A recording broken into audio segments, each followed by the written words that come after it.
they want, and we are live. Welcome everybody to 3 channels are streaming right now. Pat, are you streaming? No. Vishanti, are you streaming? You're just hanging out. Okay, Anybody streaking? Anybody streaking? That is my goal. That is the goal. So we are streaming over at Myth Vision TV. We are streaming at Kipp Davis, Dr. Kipp Davis YouTube channel, and at Digital Hammurabi, I believe is set up. And we're going to hopefully discuss and go into elaborating where you couldn't on some of the discussion on slavery in the Bible with you, Kipp, and Josh talking with Trent Horn and Gavin. So I'm just introducing everybody, like getting this thing started. Dr. Kipp Davis, this is my first time hanging out with Vishanti, and we have Pat Lowinger and Dr. Josh. Awesome. And your job is done. Have a nice day, everybody. Peace out. And we'll be answering the super chats, right? From the we'll be doing that. That's right. I sent a bunch of those to you at the start. For anyone who did watch the discussion, it wasn't a debate.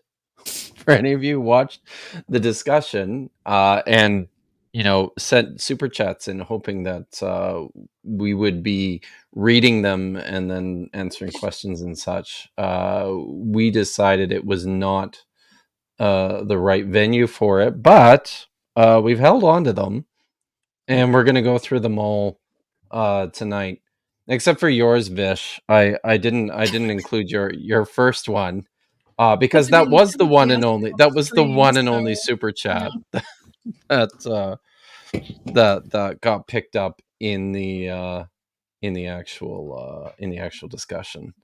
So I don't know. Maybe how do we want to do this? Do we want to start just by introducing everyone, and then Josh, maybe you can sort of throw out there what you thought tonight might look like, and our plans and our hopes and dreams for this evening. So Pat, why don't you introduce yourself to the nice people? Yeah, while he's cleaning his glasses. Thanks. Very good. So, I think you timed that. Hi, everybody. I'm Pat Lowinger. Really no one of any import. But so I'm here tonight because Kipp and Josh asked me as I guess technically an archaeologist who's familiar with some of the subject matter that we're going to be talking about tonight. More generally, I have some level of knowledge of broadly in modern Mediterranean context, the institution of slavery from about the Bronze Age forward through the end of the Roman period. So I'm coming here to help out on that and give some input on that. And for those who don't know, I have a channel that I don't touch anymore, but I will again in the summer because I'll be on excavation in the UK and filling that with content, but I only do it during the summer months. And I guess my credentials, I have master's degrees in ancient history and in archaeology, and currently hopefully be completing in the next couple of years my PhD in archaeology as well. So I'm currently a student at the University of Leicester. Vishanti, can you introduce yourself? Of course. Vishanti. I'm the token Jew on the panel, and I'm in the process of getting into graduate school to study either Jewish studies with a focus on Sephardi history or full-on rabbinical school. We're just going to see who accepts me first. And I love to study the Hebrew text. I am currently in Josh's Hebrew class as half refresher, half please remember how to conjugate the damn verbs. And I love languages. I love history, and I will toss it over to whoever's next. I don't know if we need introduction here. Josh and Kipp. I can introduce Josh. This is Josh. Look at his lovely bow tie. He's always a cool. He's an Assyriologist with a PhD from Johns Hopkins University, and he must really, really like. There it is. Do you see it, guys? He must really, really like talking about slavery because now he's written 2 books about it. So he knows a thing or two. And I guess that brings us into you kind of paving the way, Josh, of what you feel was maybe missed. I'm hoping we cover things that did not get covered or were not able to flesh out for the viewer, because there was a lot. It was too much to cover. Yeah. In even 3 hours. You know what I mean? Yeah, I had to kind of give everybody an idea about how these things roll from an insider's view. There's, I mean, the second book that I wrote is 703 pages, and it's about slavery in the Hebrew Bible in the ancient Near East. So there's a lot there to cover. And I would not in any way consider my book to be exhaustive or even close to exhaustive.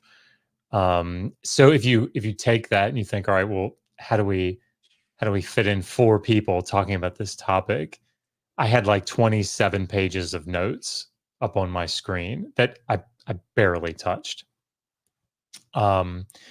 So, one of the things that I think Kipp and I agree about ourselves is that we're not polished debaters, and not that that was supposed to be a debate at all. But I feel like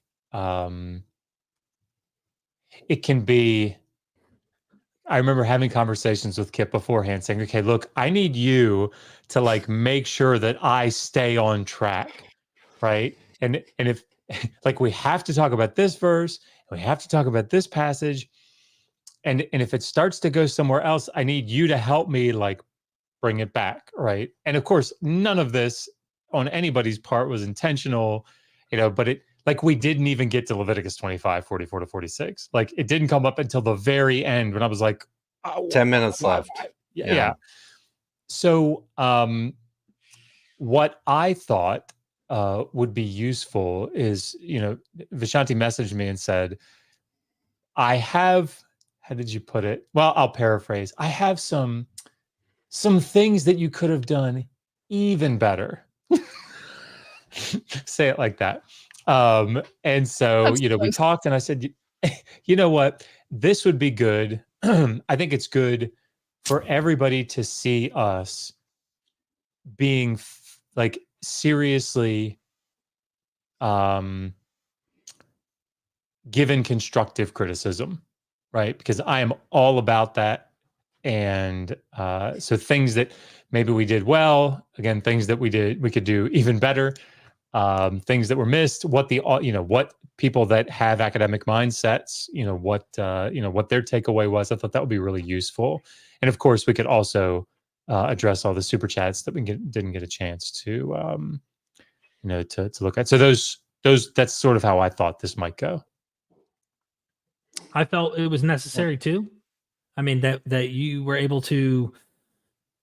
I could see Josh's face. I don't know if everyone else saw what I saw. Even Kipp probably saw it. And I'm going, Josh's face sometimes was like, there was so much said. Oftentimes Gavin had a lot to unload, and there was no way you were going to be able to tackle everything that was said. And we even today will not be able to cover everything that, was discussed, but hopefully we can highlight the differences and why what they said was not persuasive as far as putting the Bible in a special category that is so uniquely different from the rest of the law codes and other examples that are out there, from the image of God, which was a huge, huge point, I think, that they kept harping on. But I'm here for whatever you felt was most important to address, so I don't care where we go with it. I just want to point out one thing. It was a masterful display on their behalf of selective evidence gathering. Like I was amazed at cherry picking. I've never seen I own cherry trees and have yet to see that selective of cherry picking. It was pretty amazing. I have some thoughts. So can I just throw this out there and tell me if this is too early? But like 3 years of slavery versus 6. I think 3 sounds better, but you can always find an excuse, I think, to try and make 3 not sound better than 6 in some way, shape, or form. And that's exactly what they did. And I remember interviewing Bart Ehrman, and like me and my buddy Steven, we got into the Greek and we prepared these contradictions that are extensive from apologists, McGrew, Lydia and Tim McGrew. And I mean, he was so annoyed by this interview with me. By the end of the interview, he goes, Derek, if you want to make something not a contradiction, you can try hard enough and it won't be a contradiction anymore. Meaning you can get out of anything you want. If you try hard enough, you can come up with an excuse. That's what apologetics has become, in my view. He's right. Just keeping it real. Yeah, I mean, I think one of the things that, and then I really would love to hear what Pat and Vishanti would have to say about it. But I think one of the things that maybe I can pull it up if I can remember how to do that. I wrote this question down, and I told Kipp, like, oh wait, I think, well, here it is. And I actually printed it all out as well, and they barely used it. But there was a question that I wrote that I thought this would be like, you'd have to, well, you'll see. So, is it better to serve as a slave for a longer or shorter period of time? So, you would think that the response would be immediately shorter, right? Then, if shorter, then I would say the laws of Hammurabi 117 seem to be more moral than Exodus and Deuteronomy, right? Because laws of Hammurabi 117 says debt slaves serve for 3 years. They go out in the fourth. Exodus 21 and Deuteronomy 15 say 6. Then, if the person would respond with, well, maybe longer is better. If longer, then the foreign slaves are apparently being treated more morally than the Israelites, who are not allowed to be treated as slaves at all in Leviticus 25, but the foreigners are able to be kept for life, right? So whichever horn you pick, right, of the dilemma, it seems like it creates an issue. And I think that's where that seems so clear to me that I didn't even want to use it, which is why I didn't. But I ended up bringing it up, like half of it, right? And it did sort of feel like, and again, I know I'm certain it was unintentional, right? But it did sort of feel like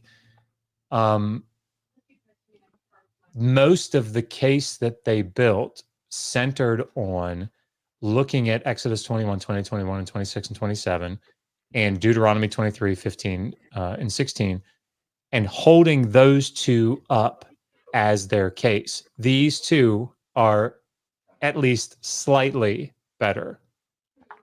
And then when Laws of Hammurabi 117 was brought out, it seemed like it was very quick where you can pluck any verse or passage out of context.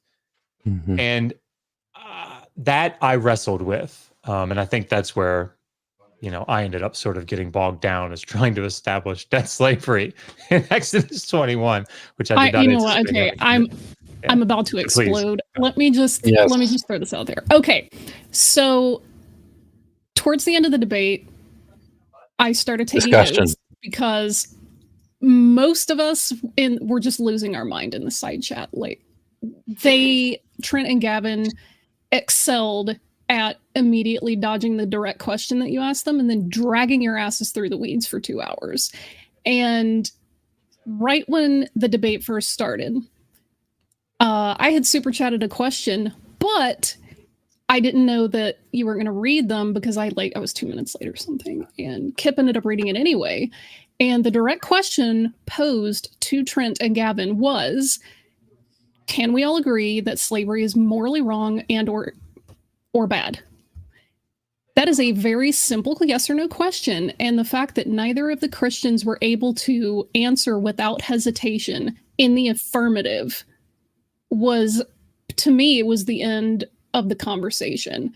The answer to, hey, is slavery wrong, should be an unhesitatingly firm yes. Like in Ghostbusters, where Gozer is like, are you a god? And they say no, and they just blast them off the roof.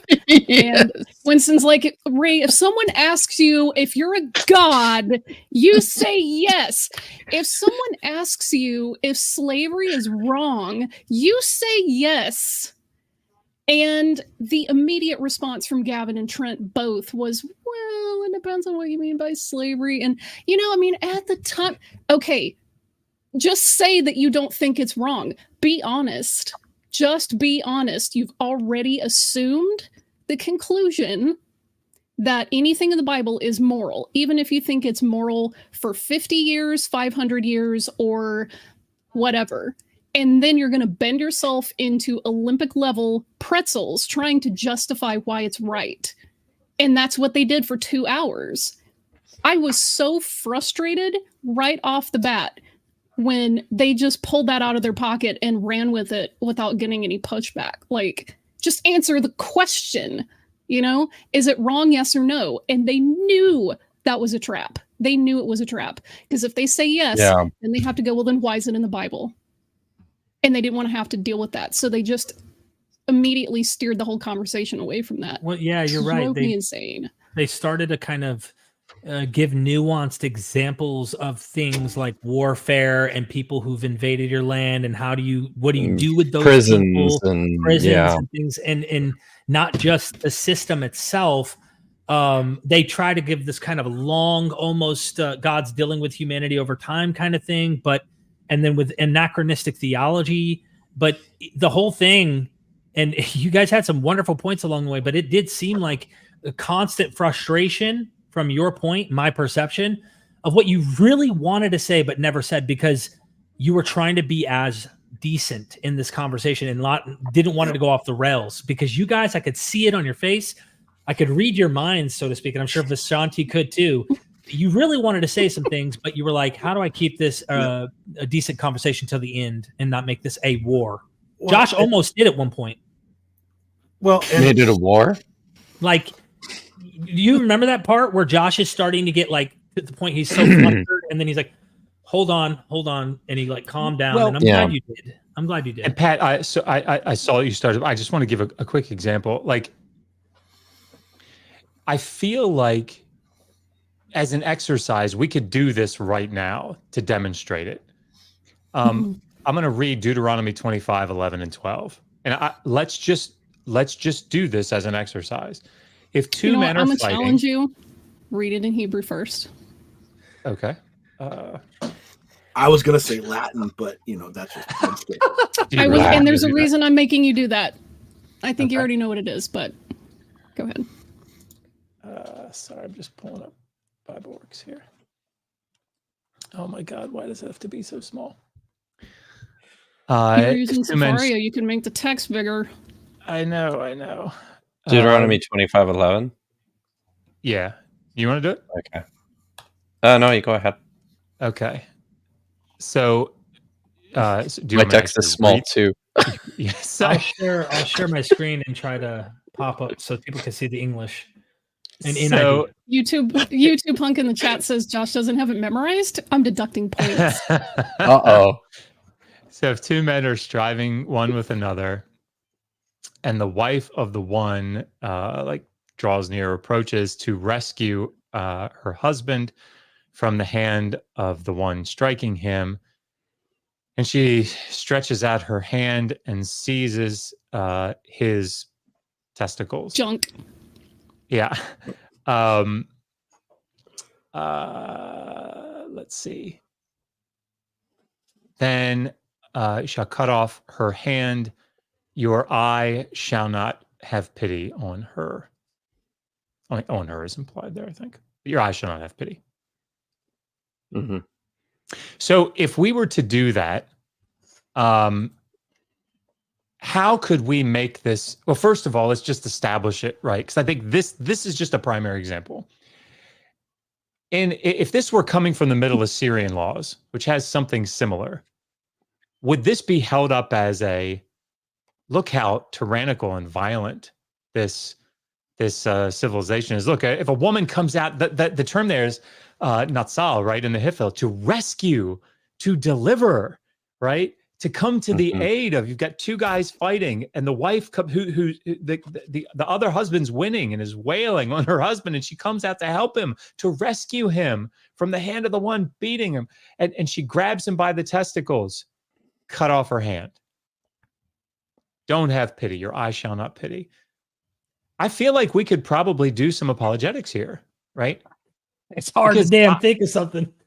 Right. But I mean, like, okay, so in this culture, Oh, I could do No. it. You want me to put on my Yeah, go ahead. used to live in the deep south around all the Southern Baptist evangelical hat? Yep.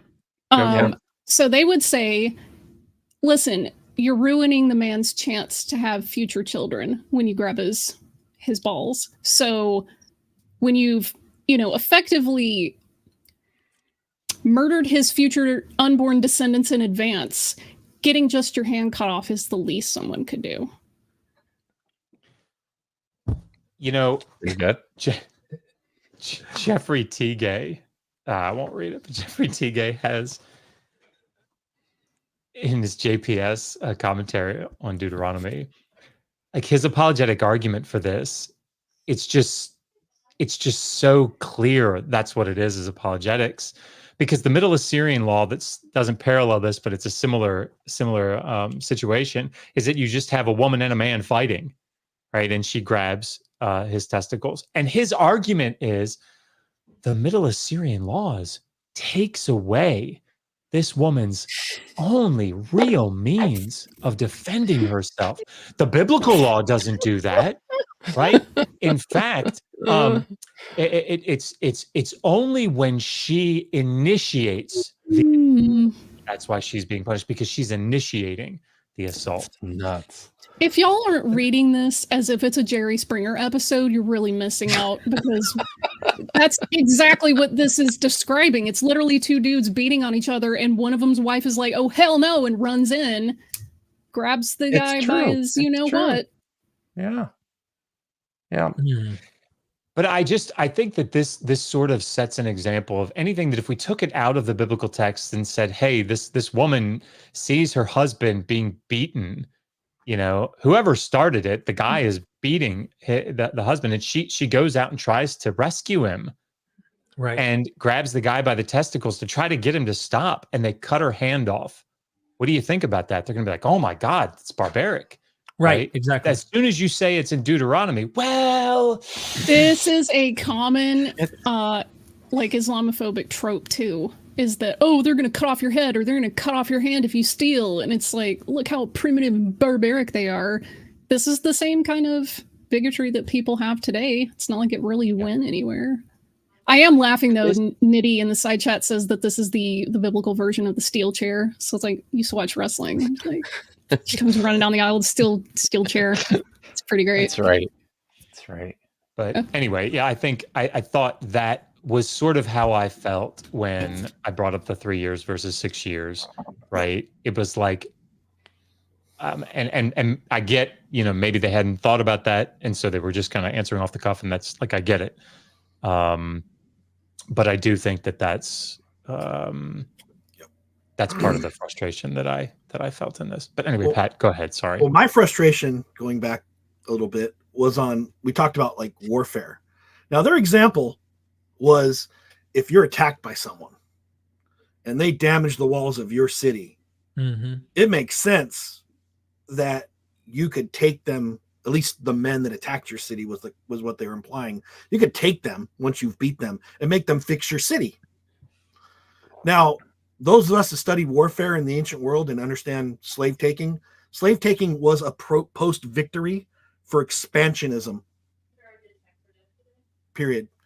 You could defeat an army in the field, but the way actually victory was attained by routing and things like that actually would have been a very small number of people that were captured at the time the battle was concluded, versus going into their territories once they're no longer able to defend them and taking all their stuff, including their women, children, and all their prized possessions. So the fact of thinking, no, it's just to fix the stuff they broke when they came into our lands, which is like the apologetic framing was like almost ahistorical, like because that's not how it worked. I mean, that's a very powerful point, because when that got brought up, Pat, I'm sure you felt the same way as I did. I'm thinking of the Canaan conquest, and I'm thinking to myself, like what Josh just brought up with the magical perception of we need to put these glasses on when we think Bible, and then other literature, it's quick to easily discredit it. That is what we're seeing. And this is why you can have guys like William Lane Craig come on and go, God waited 400 years for their sins to build, to then go in and eradicate every man, woman, and child, or take the women as slaves, but that was doing them a good thing. You know, how far do you want to go? And that's kind of what happened. They avoided that topic, the conquest. Right. Well, but what do you do with it? You know? And we could talk about framing too. That makes me sick. I was talking to Kipp because I didn't watch it in real time. I watched it after. Kipp says, "Hey, let me know what you think." And I basically said, again, there's a lot of places that the law codes and various texts of the ancient Mediterranean are silent on an issue.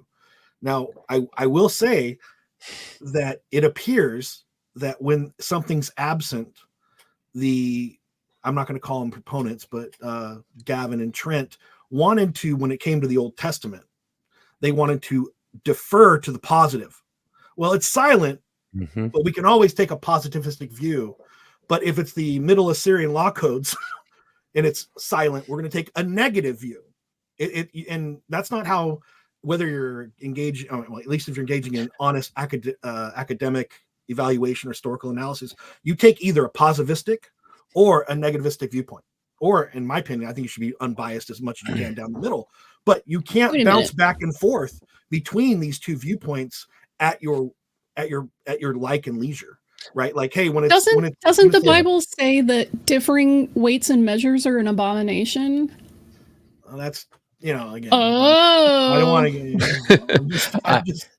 Again. So I actually thought that the point that Pat made, I felt in real time when we were stuck on the tooth and eye legislation from Deuteronomy 21. What are the verses there, Josh?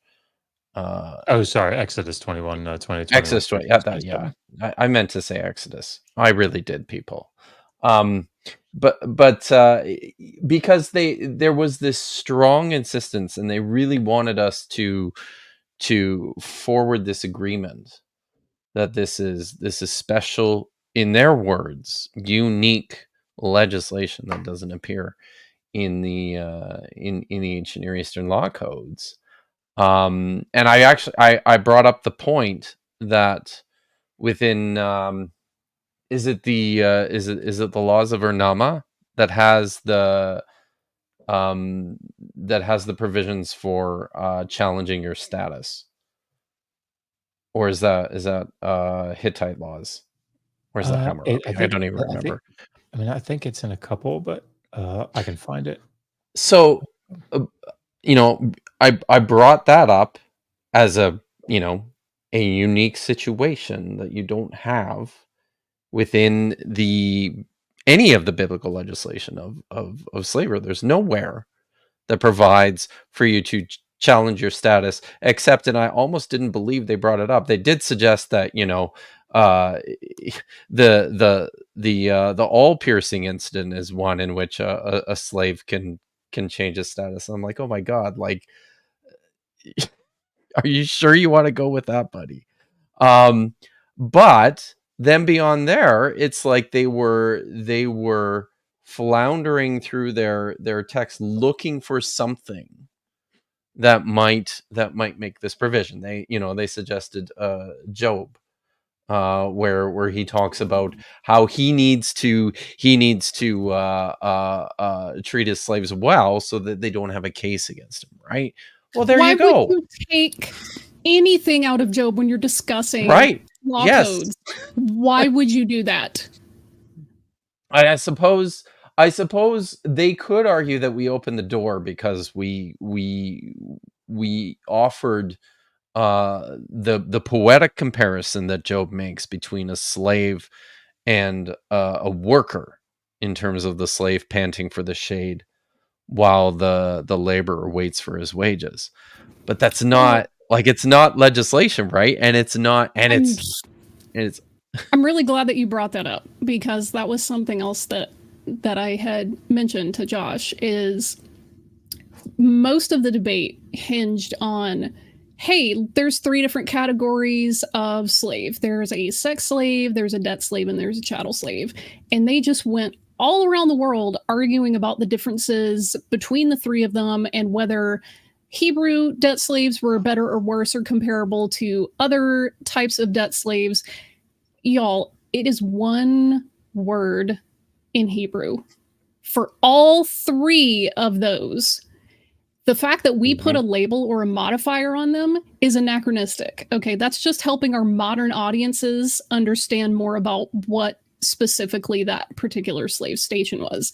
There's one single word for slave in Hebrew, and it's eved. And this was exactly what I said. I said, Josh, if you had read the Hebrew first, they wouldn't have been able to drag you through the weeds for 2 hours, because when he started reading the text in the original language and was discussing how like the word ahozah got transplanted between different passages, and it meant the same thing in terms of land and inheritance and money and so forth, they literally were speechless. They could not argue against that.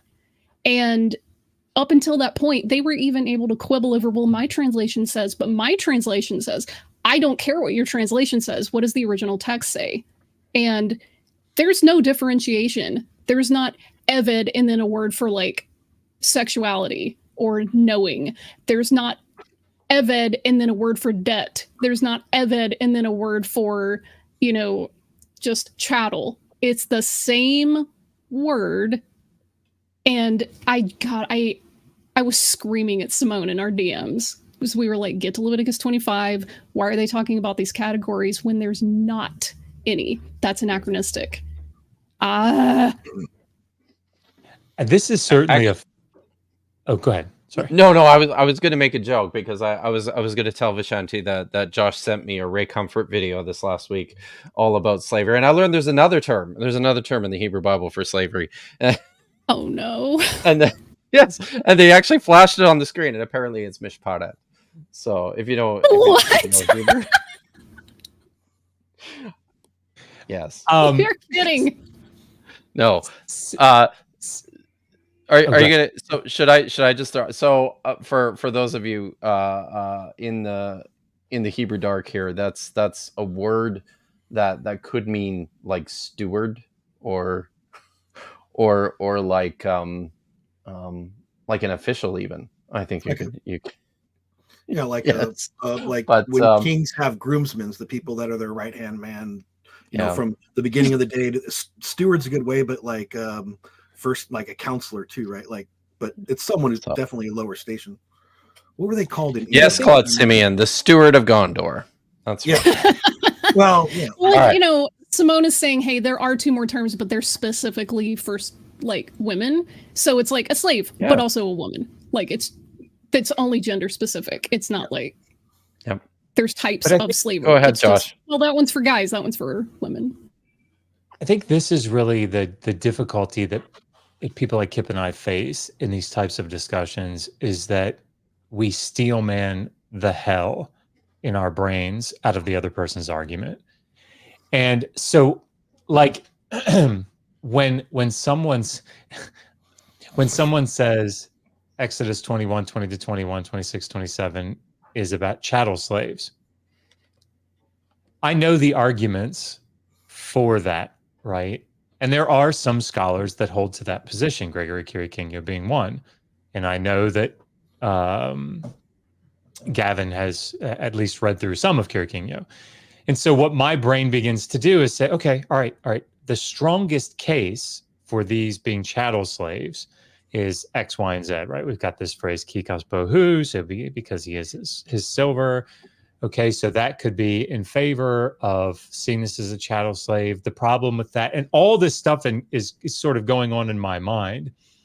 And so what I feel compelled to do is to steelman the argument and give the best possible case against it, shoring up the things that I'm pretty sure Gavin, through no fault of his own, it's not his field, wouldn't know, right? And so, but the problem is, what's the difference between steel manning and doing their work for them? There isn't much. But the thing is, that's, I know that's harsh, but I've seen you guys take down bad arguments before. I was stunned, frankly, that like mostly Kipp was not saying a lot for the vast majority of the chat. Like that, I didn't know how to process that. There's a little context to that though, because before we began, Josh and Kipp, like they kind of went into this preparing their minds to not be confrontational as much as possible. Like they were trying to tame the lion in a way. Well, I do have a comment about that, and I told Kipp the same thing. I was told this was going to be a discussion, and I didn't catch it in real time because life happened. And I'm like, well, a discussion, cool. But then I was watching it about halfway through. I realized it shifted from a discussion on one in total to one side treating it as a debate, in my opinion. It felt to me that by midpoint, particularly Trent was treating it as a debate, right? It seemed to me like, okay, you kind of want to argue. And I thought, like, again, he pulled out some of the best cases, right? If it was an academic exercise with, people that are experienced, again, bringing in anything from the Christian period forward, when you're talking about the Old Testament, I don't want to get into all the issues I have with that. But again, there's a lot of problems from the get-go. But second, like he goes, oh, well, we have like Gregory of Nyssa. Right. You have one Christian source out of about a dozen, right? Like, so we look at Gregory of Nyssa and maybe the Apostolic Constitutions. Again, this is getting into where I have knowledge. Those are like the only two sources. One's the Apostolic Constitutions, again, slavery being seen as a negative thing and it should be eliminated. But also you have Gregory of Nyssa saying it's an abhorrent practice, right? Like anybody who does it is awful. But then you start having basically an apologetics for slavery being justified in the Christian church, up through not only is it, well, it's just the way things are, so we can't change it, to, no, this is a divine decree from God. No one seems to want to defend Augustine's view of slavery being morally virtuous for those that impose it because they're doing God's duty to these people because they're of poor spirit and station, right? Like they have a flawed nature. Right. No one's defending that, but they're like, hey, we got this one guy who was an early abolitionist, but then they don't talk about all of the Stoics from the 3rd century BC forward, from the Stoic school of philosophy in ancient Greece and Rome, who are saying, hey, all men are created equal as far as their nature. Right. This is like the apologetic bullshit. That's what I saw it as. Oh, it's not a discussion anymore. It's gone from a like maybe couch as an academic endeavor to I'm going to engage in apologetics now. I'm going to pull out my best bullets to try to make it look like these other guys don't understand how important Christianity is.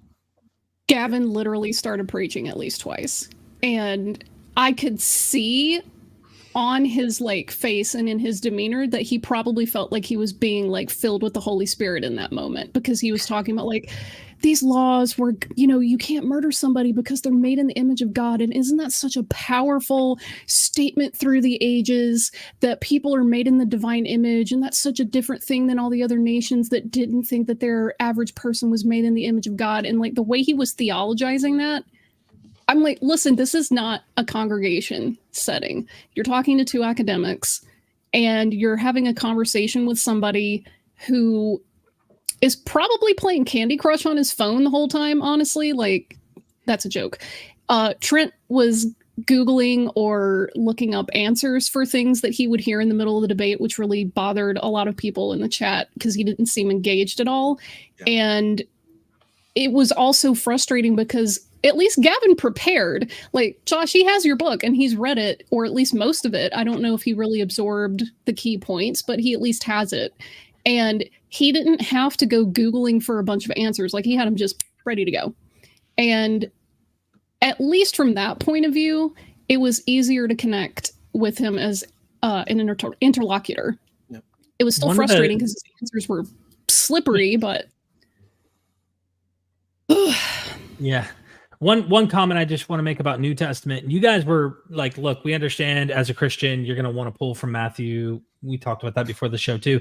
But when I first got into the slavery topic, Joshua Bowen said, hey, here's this New Testament scholar, Jennifer Glancy. You really need to read her work, because I got to talk to her and she is a Christian as far as I can tell. And she says Christians have a serious problem on their hands here with this, because Jesus himself uses slavery. Because remember now, we're not getting overly critical. The text acts like Jesus is saying these things. So we're not going to, did he do that? Did he say that? Did he not? But the Essenes already, in light of what Pat just said, they already were echoing that this is a crime against humanity, some, not all, but some of these Essenes were already seeming to like echo this, like, we're not into owning other humans. And this is Jennifer Glancy that said this, so I'm not the one. Go look her up and check her work out. Yeah, it's actually in Slavery and Early Christianity. It's in her. She just issued a new edition of that book in 2024 this year. So, but you can see why they have to nuance the category we're calling slavery, because Jesus is also using it, and you have contemporaneous, if not before, guys that are Jews, apocalyptic at that are not fans of this practice, and yet the King of Kings and Lord of Lords himself can't just outright do this with it. It just, I don't know. Yeah, well, from a philosophical, I don't want to get into this too much, but we're talking about people that had various levels of Hellenization, right, at different times. There are two main schools of, I don't want to say two main schools, but basically, if you were pro-slavery, you basically use Aristotle and Plato and a few other people as your source for moral justification. And if you were against it, you might be able to engage some of the Epicureans and many of the Stoics, right? So again, from the really from like almost the beginning of the 4th century, at the end of the 4th century, we have a vast conflict, even in just Hellenistic thought, about whether or not slavery was permissible. And if it is it a moral stain upon a society that engages in it, right? Like, it was Zeno in his Republic that wrote, like, if I was creating a perfect world as a Stoic, there would be no slavery, period. The institution wouldn't exist, right? That seems to be a pretty big denouncement from one of the founders of the Stoic school. Again, and yet the early 3rd go century. ahead. Sorry, Pat. So that's it. Yeah, I was going to say that on mention of the Essenes, and yet in a handful of the scrolls, we still have legislation for the institution, right? Right. In the Damascus document, it says, "Let no one attack any of the Gentiles with intent to kill, for the sake of wealth and spoil, nor may anyone carry away any of their wealth, so that they may not blaspheme except by the counsel of the Commonwealth of Israel. No one may sell a clean animal or a bird to the Gentiles, lest they sacrifice them to idol.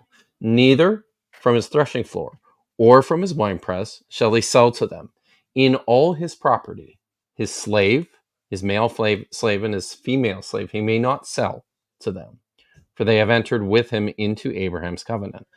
So, like, for the writers and the collectors of the Dead Sea Scrolls, right? Like, this is it's business as usual, right? Their only concern, as usual, is to maintain, purity. So, it's just a fact of life still for these people, even in the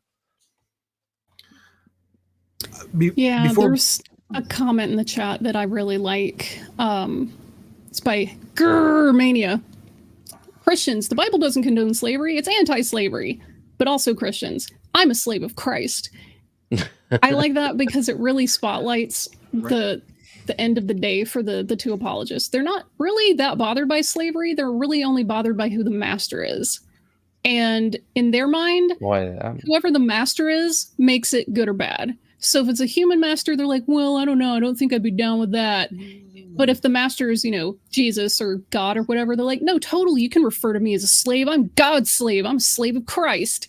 And that's totally fine for them. They're like, my will, not my will, but yours be done. And like, I'm going to take up my cross daily. And I don't even have a free will because I want his will to be done through me. Like, literally the same terminology. They're fine with that as long as it's God. But if it's a human being, they, of course, A, don't have a problem with it, like if it's God, but they do when it's humans, but B, they wouldn't see themselves as the slave. What does that tell you about their mindset going into this? Like, oh, well, I wouldn't be a slave. Of course, I'd be the master. Like, haha, I would treat my slaves beneficially. Like, get over yourself. It was also really ironic to me that they were going, hey, the abolitionists used the Bible to argue that slavery was bad. And like, they really went all in on it. I'm like, yeah, they also had to fight against people who used the Bible to argue for slavery. How are you not being aware that these You're using the same book to argue two completely opposite viewpoints. That was the point we were trying to make by bringing that up. Yep. You can use whatever interpretation that you want. You can make the book say whatever you want. Therefore, you're bringing your own stuff in automatically. Yeah, and since we invoked Jennifer Glancy, I do want to say that she wrote another book that I think may be a little more approachable to the audience. And again, I've read it, and again, if you're going to start somewhere, I think this is a good place to start if you're going to look at it in the early Christian church. I mean, there's other people as well, but she wrote Slavery as a Moral Problem in the Early Christian Church and Today as a reflection, like basically, this is the history, this is the reality, how do we, and I think she's using we as plural to Part of the church. Part of the church. Yeah. Like, how do you get through it? And maybe that would be a good book for someone who is Christian to look through. And no, I think that's her. She just re-released that book in a new edition. Yeah, I have it. It's Slavery is a moral problem. That's it. That's it. Yeah, that's the one I have. I have all her stuff, and I mean, and I don't want to demean it, but like I get much more out of her journal articles. She's got 25, 30 years worth of articles in all different journals, but including SBL. So like she's written extensively on this subject, and so I just don't want to not give her full accolades that we probably should. That's just it. Yep. Excuse me 1 second. Oh. Okay. Blessed be he. Why are you asking him if I'm a career woman?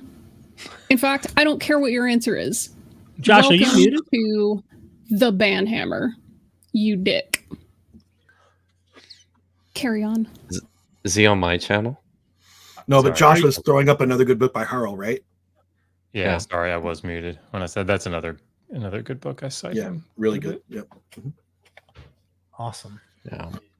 Do you want to do some of the super chats? I'm down.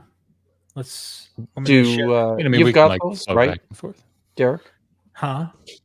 You've got those, right? I think I sent Yeah. them to you. Would you like for me to share the screen and go through them? Sure. Okay. Let me do that here.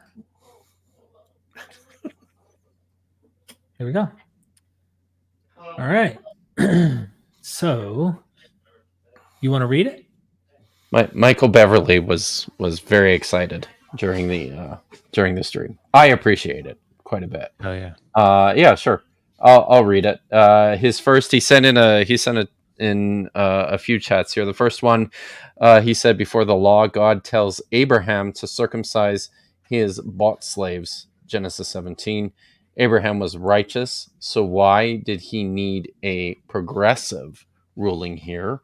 Why wouldn't God tell his chosen father to not own people? And I think this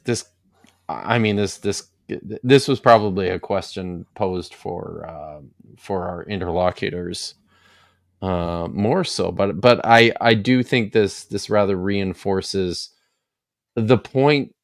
Well, one of the points, I suppose, that we would take against this idea of there being redemptive movement hermeneutic, which suggests that there's this progression over time of things getting better and better by God's design, and that the biblical ethic represents the cutting edge of that progress, right? Which is just I think it's false. Yeah, and I tried to point this out in the discussion by asking that question: how many what would it take, right? Yeah, what would it take? How many instances? If the idea here is that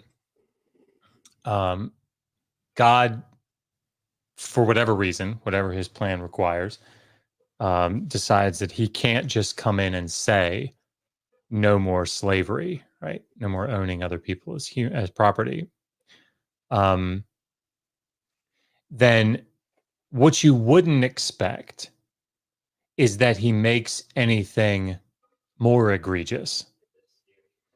You would expect any law about slavery or anything else that he's trying to incrementally work people into, a more progressive state. All of it would be positive, like more moral, right? Yeah. And because what would be the rationale I feel everything would just become incredibly ad hoc. If God were to make something that was already, a 3 on the moral scale, why make it a 2? Right? Why bring it down and make it less moral? You would expect it either to stay the same or to go up. And so that's the part I think that is really problematic. Like, I was going to bring up Middle Assyrian Laws A53, which is the only law that I know of, at least in ancient Mesopotamia and the Hittites and any of these law collections, that's against abortion. Right now, obviously, this is not from our lights, right? But according to their lights, I would imagine that a law against aborting a fetus in the Hebrew Bible would be held up all the time, right? Like, this is huge. Well, I mean, that would be based on the discourse over the last 30 or 40 years, right? That would kind of be the pinnacle of That'd be it. You'd never shut up. moral achievement. But why is it?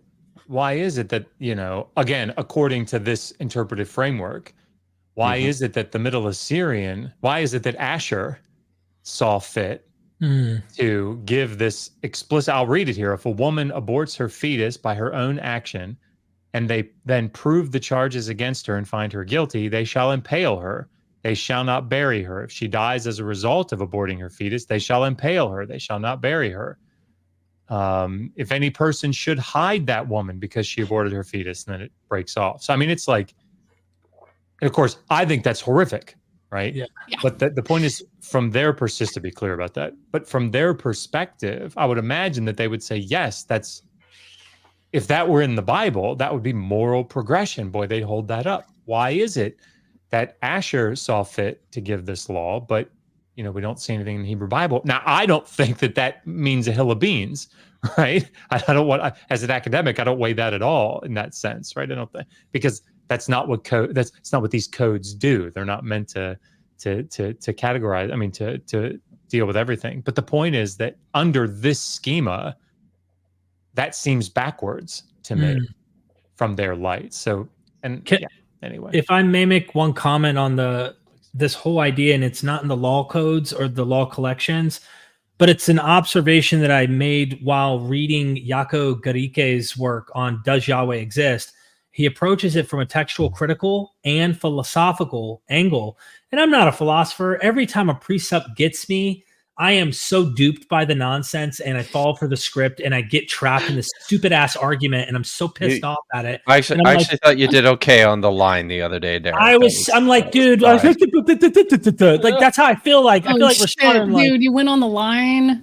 I was on the line, and this guy called, and I'm like, okay, so anyway, like, I'm not a philosopher type, but I'm reading this, and this interesting observation from him was Yahweh's all too human divine social political setup, Yahweh, or the argument from polymorphic projection, which is like, there's clear cosmology wrong coming out of the mouth of God. How does he not know these cosmology, the correct understanding of our universe and cosmological things that are factual that we can fact check? Or why does Yahweh have what looks to be a second and first millennium, really a first millennium BCE political setup in heaven, just like the kings on earth? He's riding on chariots.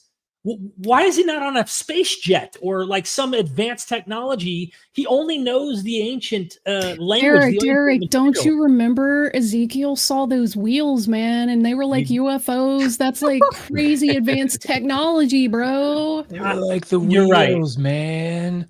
Look, I know I'm being wheels, but they've got eyes on them, man, like wings. But this is a good observation that he brings up. And then the last comment I have on that, this is what makes it all too human for me. And this is what makes me want to treat the Bible equally as literature. I used to put it on a pedestal. You know how many Christians say God spoke?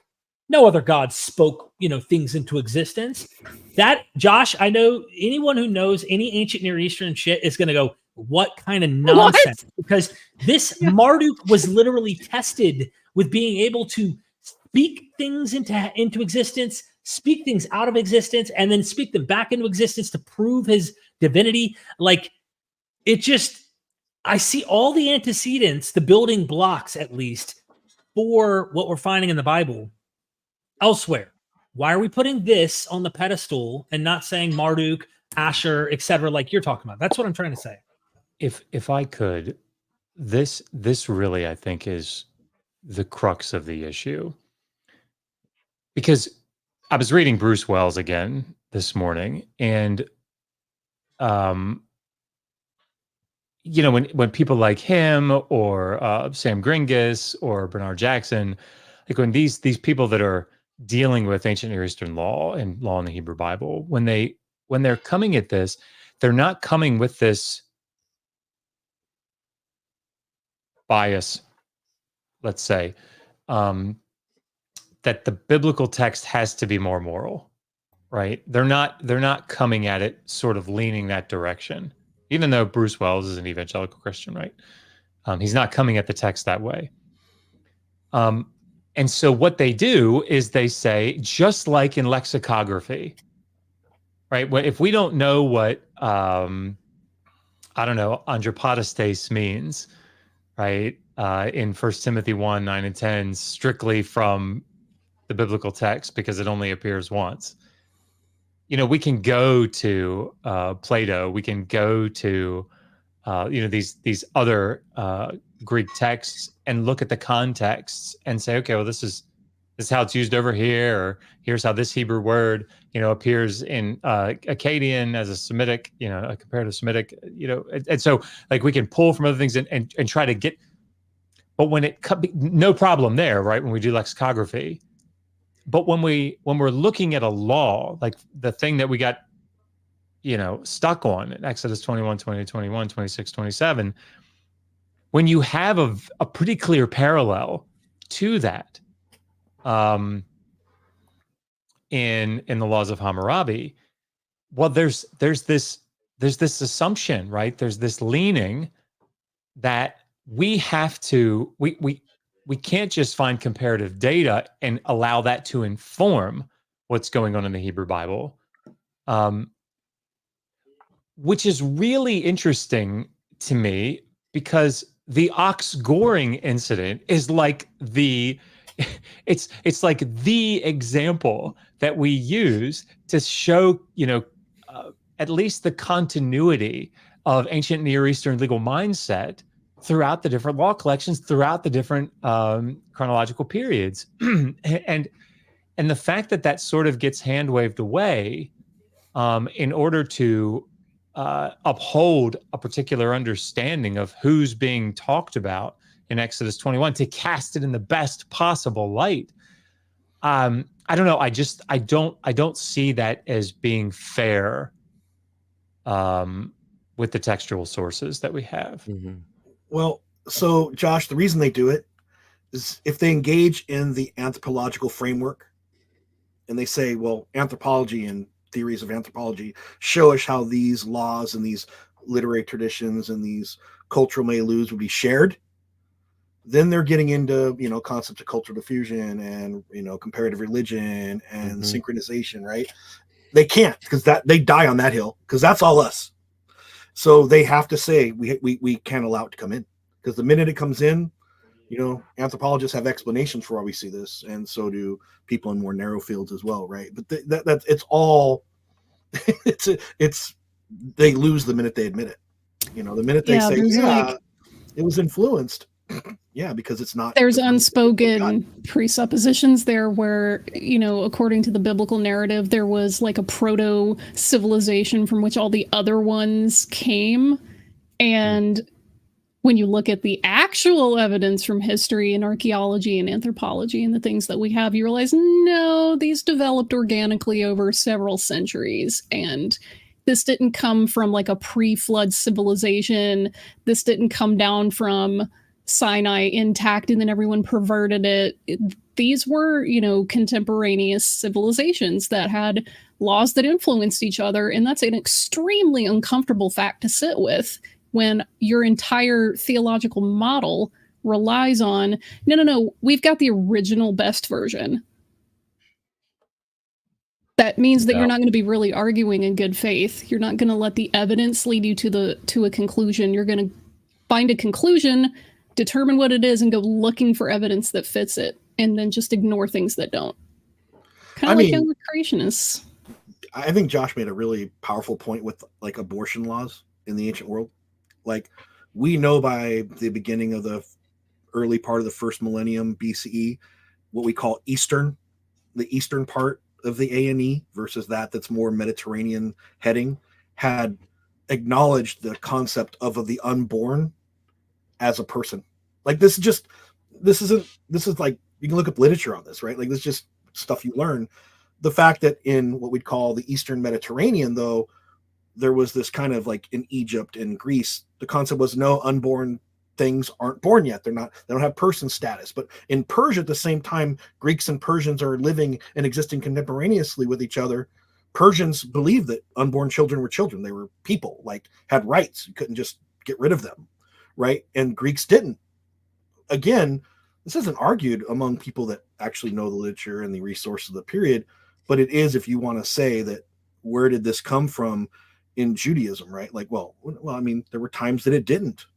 It was, whether or not it still is today. I mean, you can argue with that as much. But yeah, the overwhelming majority of Judaism holds that when the child takes its first breath, that's when it gets full like personhood status. So this is why we say, hey, abortion is literally something that we demand access to because this is part of our tradition. So Christians are like, oh yeah, Christian nationalists are like, oh, we're gonna have religious freedom for everybody, but it's really just freedom for them specifically, to the exclusion of everyone else. So, all right, I know we have so many super chats. And lots of super chats. Everybody, and it's my fault because I took us off into. It's always going to be my fault, no matter what. It's whatever the excuse is.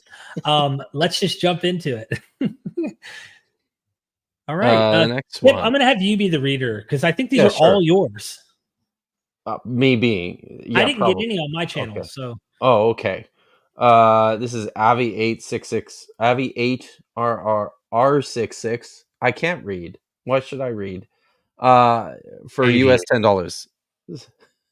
Says, per the Bible, God got adult men to be circumcised. This is not a God that is concerned about weaning people off their old ways. Same for the diet.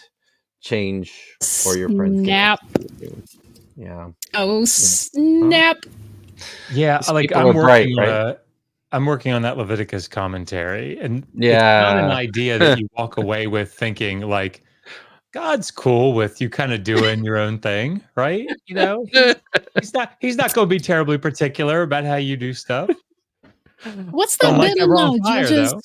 And everyone did what was right in their own eyes. Isn't that like generally read as not a good thing? It's not a good thing. No, it's all a journey. It's all a journey. Well.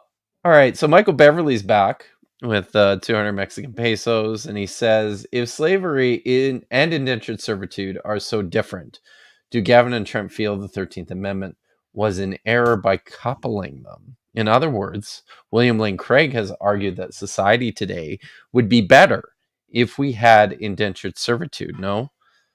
And that's an interesting question, and I would have liked to have heard what Gavin or Trent had to say about that.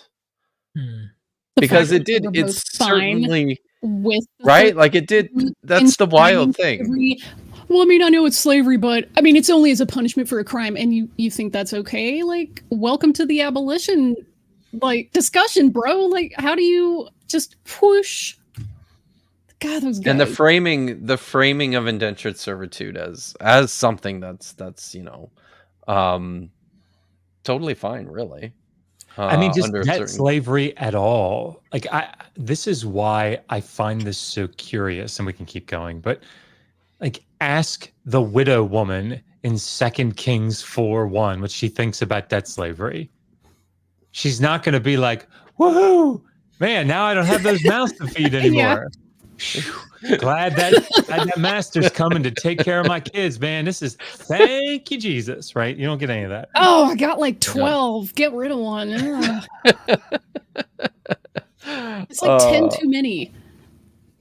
Okay, I'm plowing forward here. Michael Beverly from 100 Mexican pesos said, can we just get them to admit chattel slavery is clearly allowed and regulated in the Old Testament, obviously, clearly, undeniably, and that apologists, Craig, Turek, etc., are lying. And honestly, this was my goal for this discussion. All I wanted coming out of this was some acknowledgement that, yeah, when it comes to the Hebrew Bible, there's slavery, guys.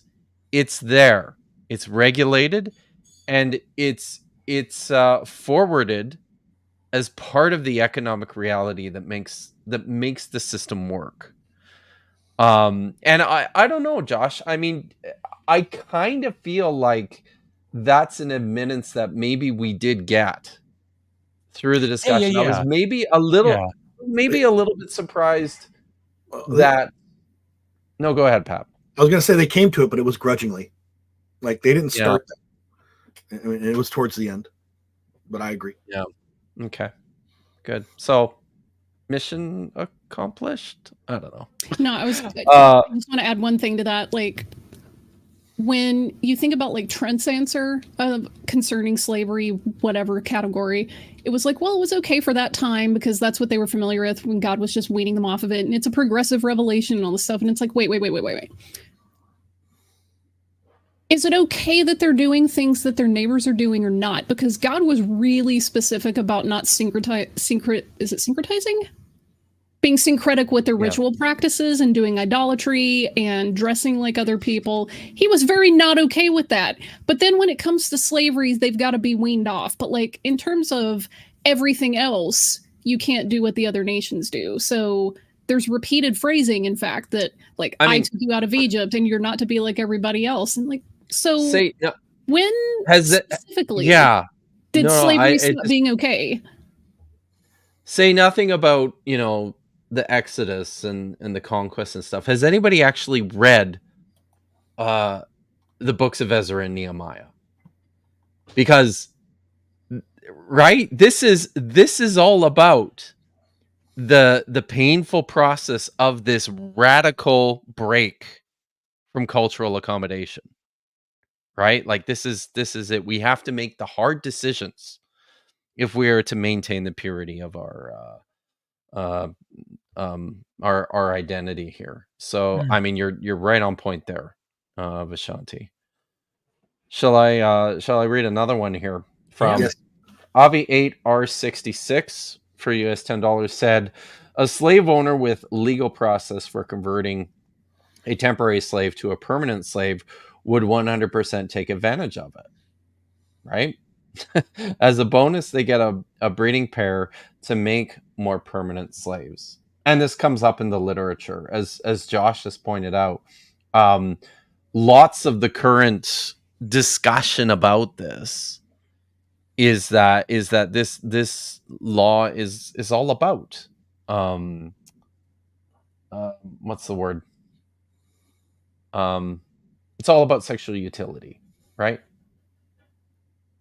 So, is this the next one? Just real quick on that. Like, yeah. I'm jumping into like Egypt and ancient Greece and Rome. Like these aren't foreign concepts in those cultures either. No. The idea that like when you're getting ready to leave and you're going to be provided with these things in order to stay, let your kids stay. There may have been like in Rome, like contracts for manumission. Like, hey, I'll keep working for you. My kids get to go free, or I'm going to work free for an additional period of time, get to go free. In Egypt, although there's not as extensive legal codes, but individual contracts that have survived from the New Kingdom period would be like, I'll stay your slave if I go from being agricultural to household, like a raise in relative station, I'll stay, with the understanding that my children will be slaves, but their children won't. Like there were all kinds of permutations underneath like a concept of legal contract that had to do with this, like saying, I'll continue to be your slave, but can I have a separate house and my house be nicer? I get a larger food ration, maybe even get some money paid to me as a stipend in addition to being a slave. So just like this is a broad topic that Josh is talking about throughout the Mediterranean and ancient Near East, where there is a point where you're kind of like, there's an enticement to stay if you can get additional benefits or acknowledgments, right? So let's just say it's not like just a simple, like you stay or you don't stay. quite a bit to consider. Josh, go ahead. I was just going to say, and this is really anybody that's listening, when we're thinking about this progressive incremental movement forward, whatever, the key here is to read broadly. And I think a good place to do that is in these ancient Near Eastern law collections. Because what you're going to see, if you take a topic, I did it with adultery and rape, the laws on adultery and rape, and just read all the law collections looking for laws on adultery and rape.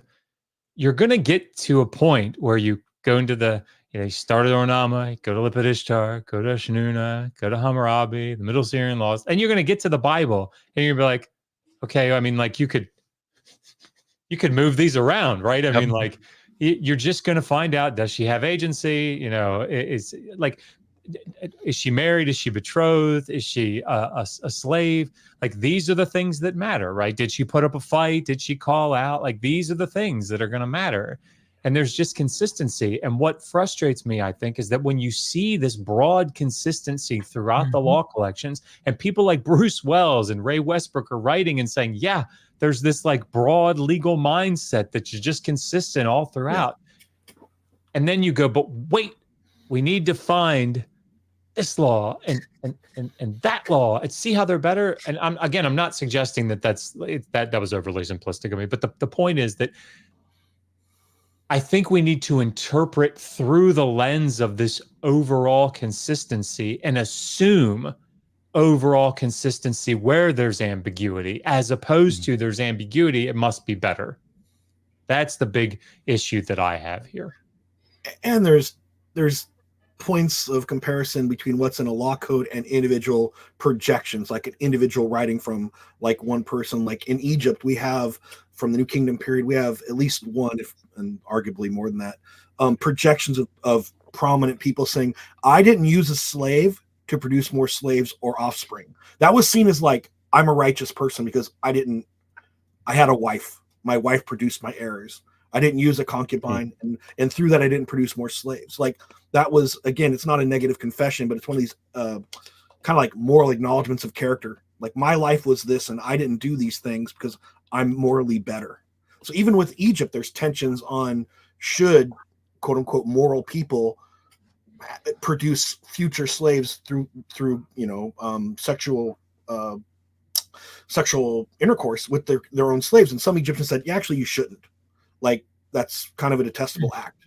But is that, that's 12th century BCE, 11th century BCE, 13th century BCE. Are we going to start comparing these individual projections of moral superiority? No, just some Egyptians thought this was a practice that should be avoided. Some thought it was acceptable. So tension within that society was broad, right? You just can't. Wait, you mean people have different opinions even within the same society? Is that what you're saying, Pat? Yeah, it's amazing. It's wild. I can't believe. I don't know. All right. Tommy Stewart for $4.99 said just a little donation to get Dr. Josh to stop apologizing for talking too much every time he's interviewed. All right. We love it. Right. We love it, dude. We love it. Everyone loves it, Josh. Are you sure you're not a Canadian? Okay. I think you should adopt him. Yeah. Make him an honorary Canadian. I'll make him an honorary. Yeah, I think that's the only way to get into this country, honestly. I think that's why that's one of my favorite parts of Mystery Science Theater, right? Oh, I wish I were back in old Canada, a land which I never shall lampoon. Okay. All right. Next question. Yep. Oh. YouTube post. All right. Yes. Question. Oh, this is for Trent. If my neighbor said we should be able to buy people as property and beat them, would Trent consider my neighbor pro-slavery or anti-slavery? It's almost like the questions, because they see how much dodging and kind of nuance. It's like you almost have to make it so ridiculous of a question that it's so straightforward for them to get it. Yeah, and the other thing, this is reminding me of something both of them kept saying, was they're talking about punishment. They're like, they were against punishment. No, they were talking about severe bodily injury. the loss of a tooth and the loss of the eye were considered severe bodily harm, not just injury. Like, I fall down, skin my knee, that's injury. These are legal concepts that would be on the par. Like if you break their arm, you crush their hand, like you tear out their eye, or you knock out teeth. By the way, knocking out teeth by modern standards is something that's not considered that big a deal. But in the ancient world, you didn't get implants. Well, I mean, it was gone. When it got knocked out, it was it, gone, right? The fact that they were trying to minimize that made me realize, like, neither of those guys have ever been in a fight. Because you know how hard you have to hit somebody to knock a tooth out? Do you know how hard you have to hit somebody to knock an eyeball out of their head? Well, so I don't want to get into I just read a really cool paper on medicine in the ancient world. Part of the reason I find tooths now so fascinating is there was a high level of theft from tooth infection. Someone knocks out your tooth, there's a chance you could die. There's the reality that, hey, you get an abscess in your mouth, you die. I get a fever sometimes when I've had them extracted. So yeah, that could be the case. Right. Wow. So This is why injuries. This is why Appendix B is in. That's why I put Appendix B in the second edition, because of this very thing, right? People like Mike Winger. I don't know why his voice always comes to mind when I think about this, but something as little as knocking out a tooth. If you just look at the law collections and look at how severe a penalty was incurred by damaging a tooth or an eye, like it puts it to bed. Yep. It's a big deal. It's not a little thing. Yeah, it is. Like YouTube Punk says in the chat, doesn't anybody remember Oregon Trail? The littlest thing, you got dysentery. Right. But if I walked up in today's world and wanted to win a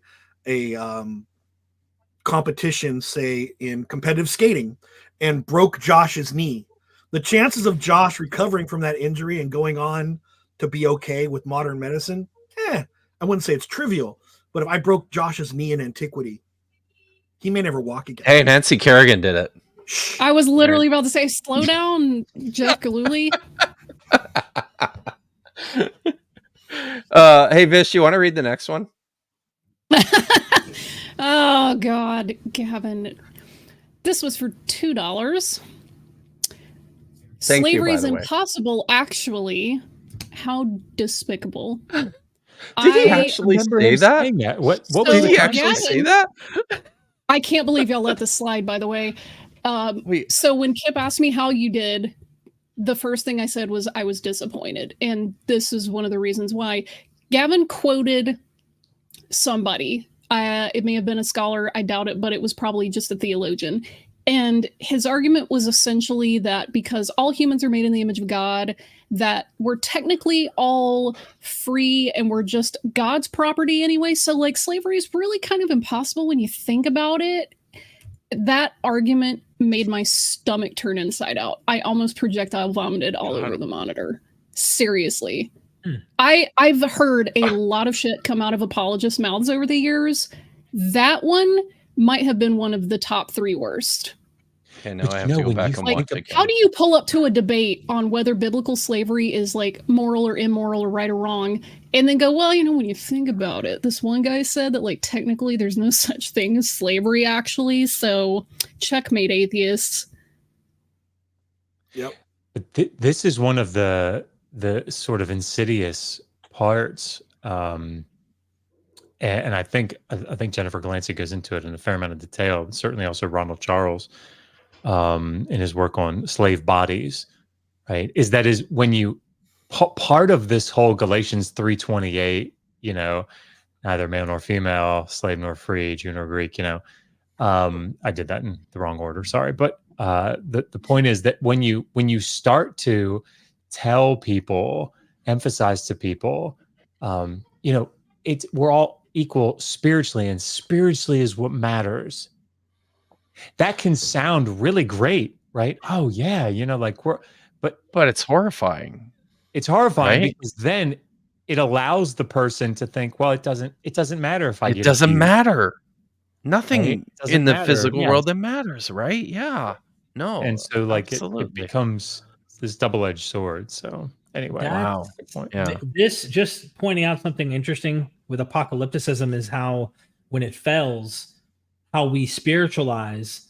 That is, it's an interesting thing for me to just think about what you just said in light of no real world actual change occurred.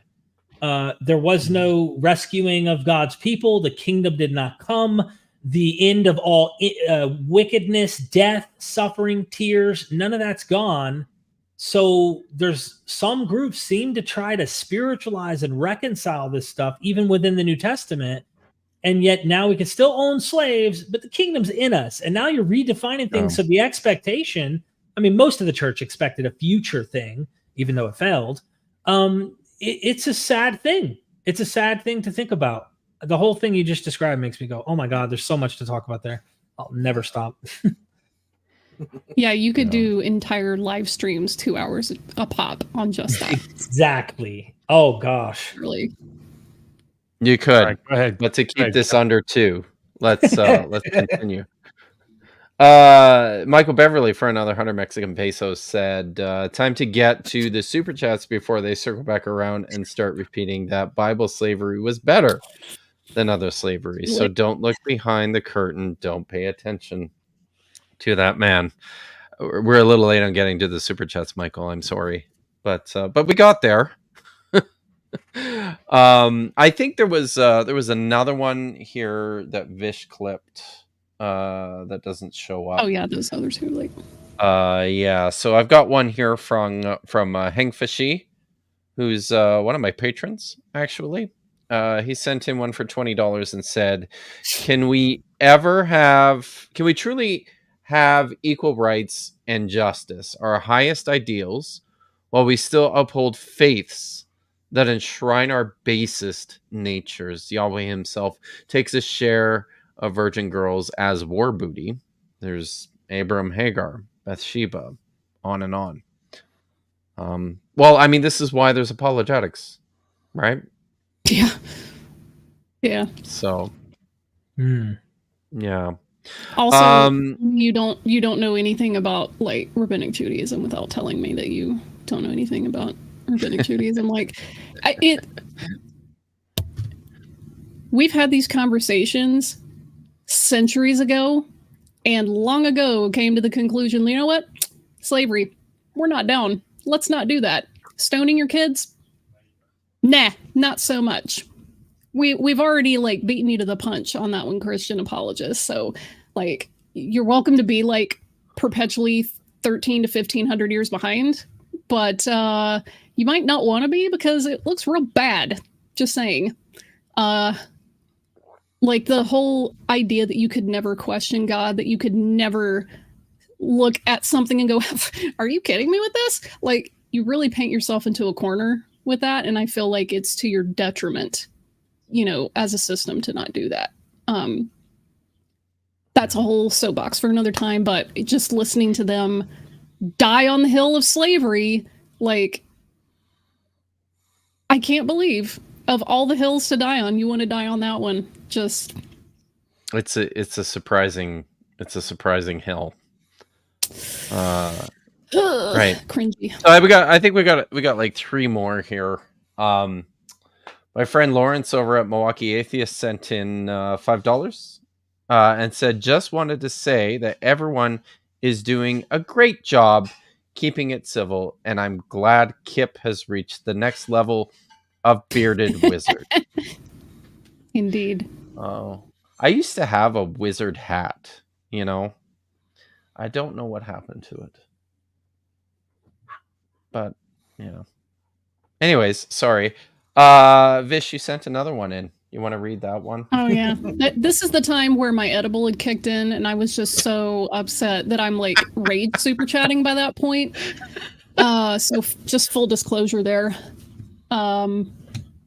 Yeah, my super chat for $10 was, neither Christian is answering simple questions. The dodging and dishonesty is infuriating. Ask about debt slavery, they shift to chattel slavery. Well, are you asking them about 3 years or 6 years? Which one's better? But the Bible gave them gifts. Like, it's only less bad, like, as an okay metric when it benefits the Bible. And then I put a chicken emoji because that's how I saw them in that moment. Big chickens. And again, the quote unquote Hebrew text is not being abnormal here. Many ancient societies, Greeks, Romans, and others said, hey, when these people leave you, the Romans had a system that basically you have to give them money while they're in employment. They get small amounts of wages so that when they leave, guess what? They have some money with them. You couldn't just send a slave out destitute. Like you're actually in the Roman system is against the law to do so. Like, because they didn't want them becoming indigent and turning to thievery and other things, right? Like these are the kind of things that we could have talked about slavery broadly. And I think maybe, but if you want to say that we have this divine scripture that's going to get it right and be better than the others, I don't see it. And I did want to mention it because in my notes, because I mentioned Kipp, they kept jumping around chronologically too.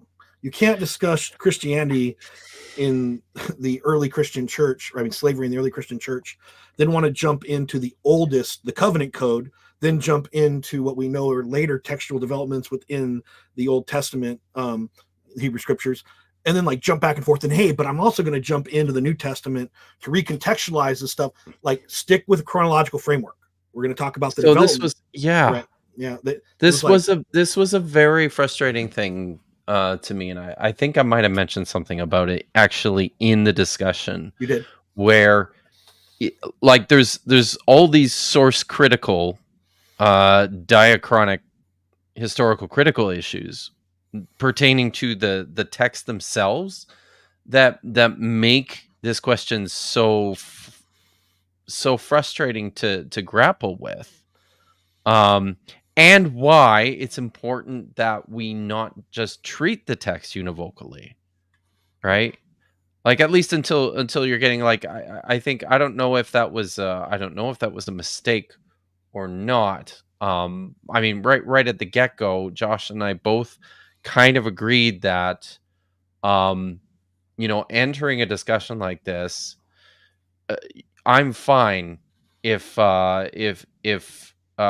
Christians want to pound away on Genesis 1:26 and 27 and the image of God as a means to affirm human dignity.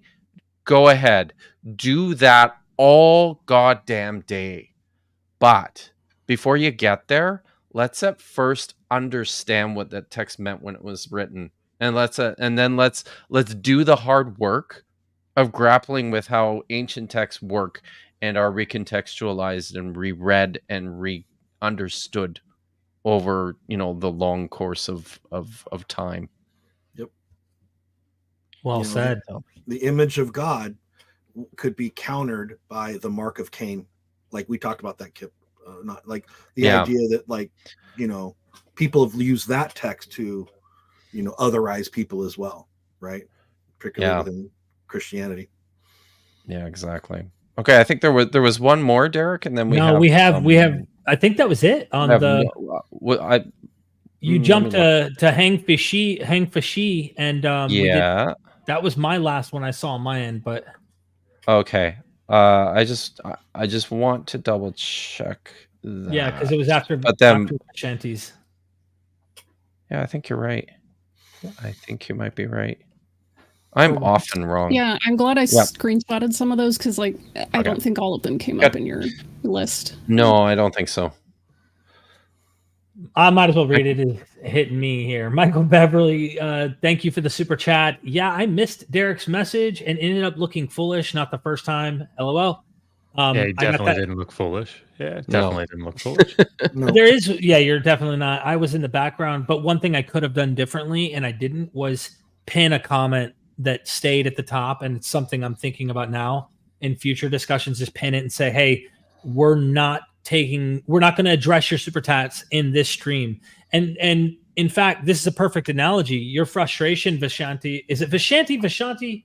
How do you like it? I pronounce it the way that they do in the Doctor Strange comics, which is where I took it from, is Vishanti.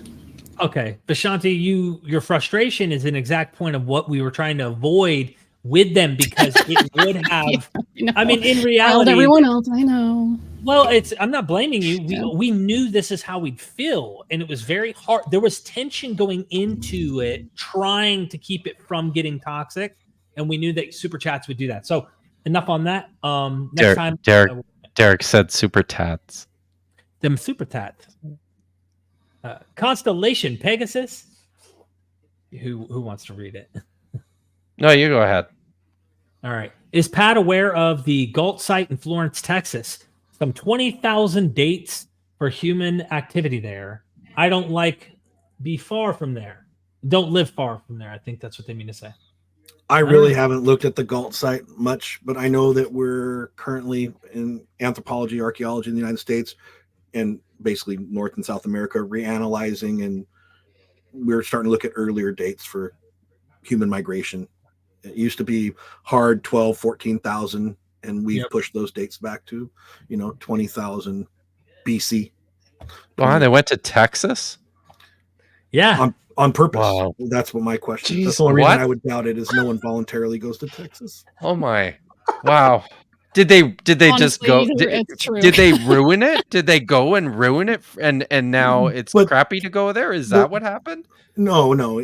There was climactic change as well. I mean, remember that, 15, 20,000 years ago, you were hunting saber-tooth tigers in Well, what's maybe now you the Grand remember Canyon. that. I'm a Well, little younger than you, okay. but I can't hear saber-toothed tiger without seeing a person in yellow holding something out in their hand. So I'm just saying that we had megafauna, right, at that period, right. and it appears that that those populations dwindled, causing changes in how people were living in what is today that area. And I use the Grand Canyon as an example because it's been pretty well documented through the archaeology and paleontology of the region.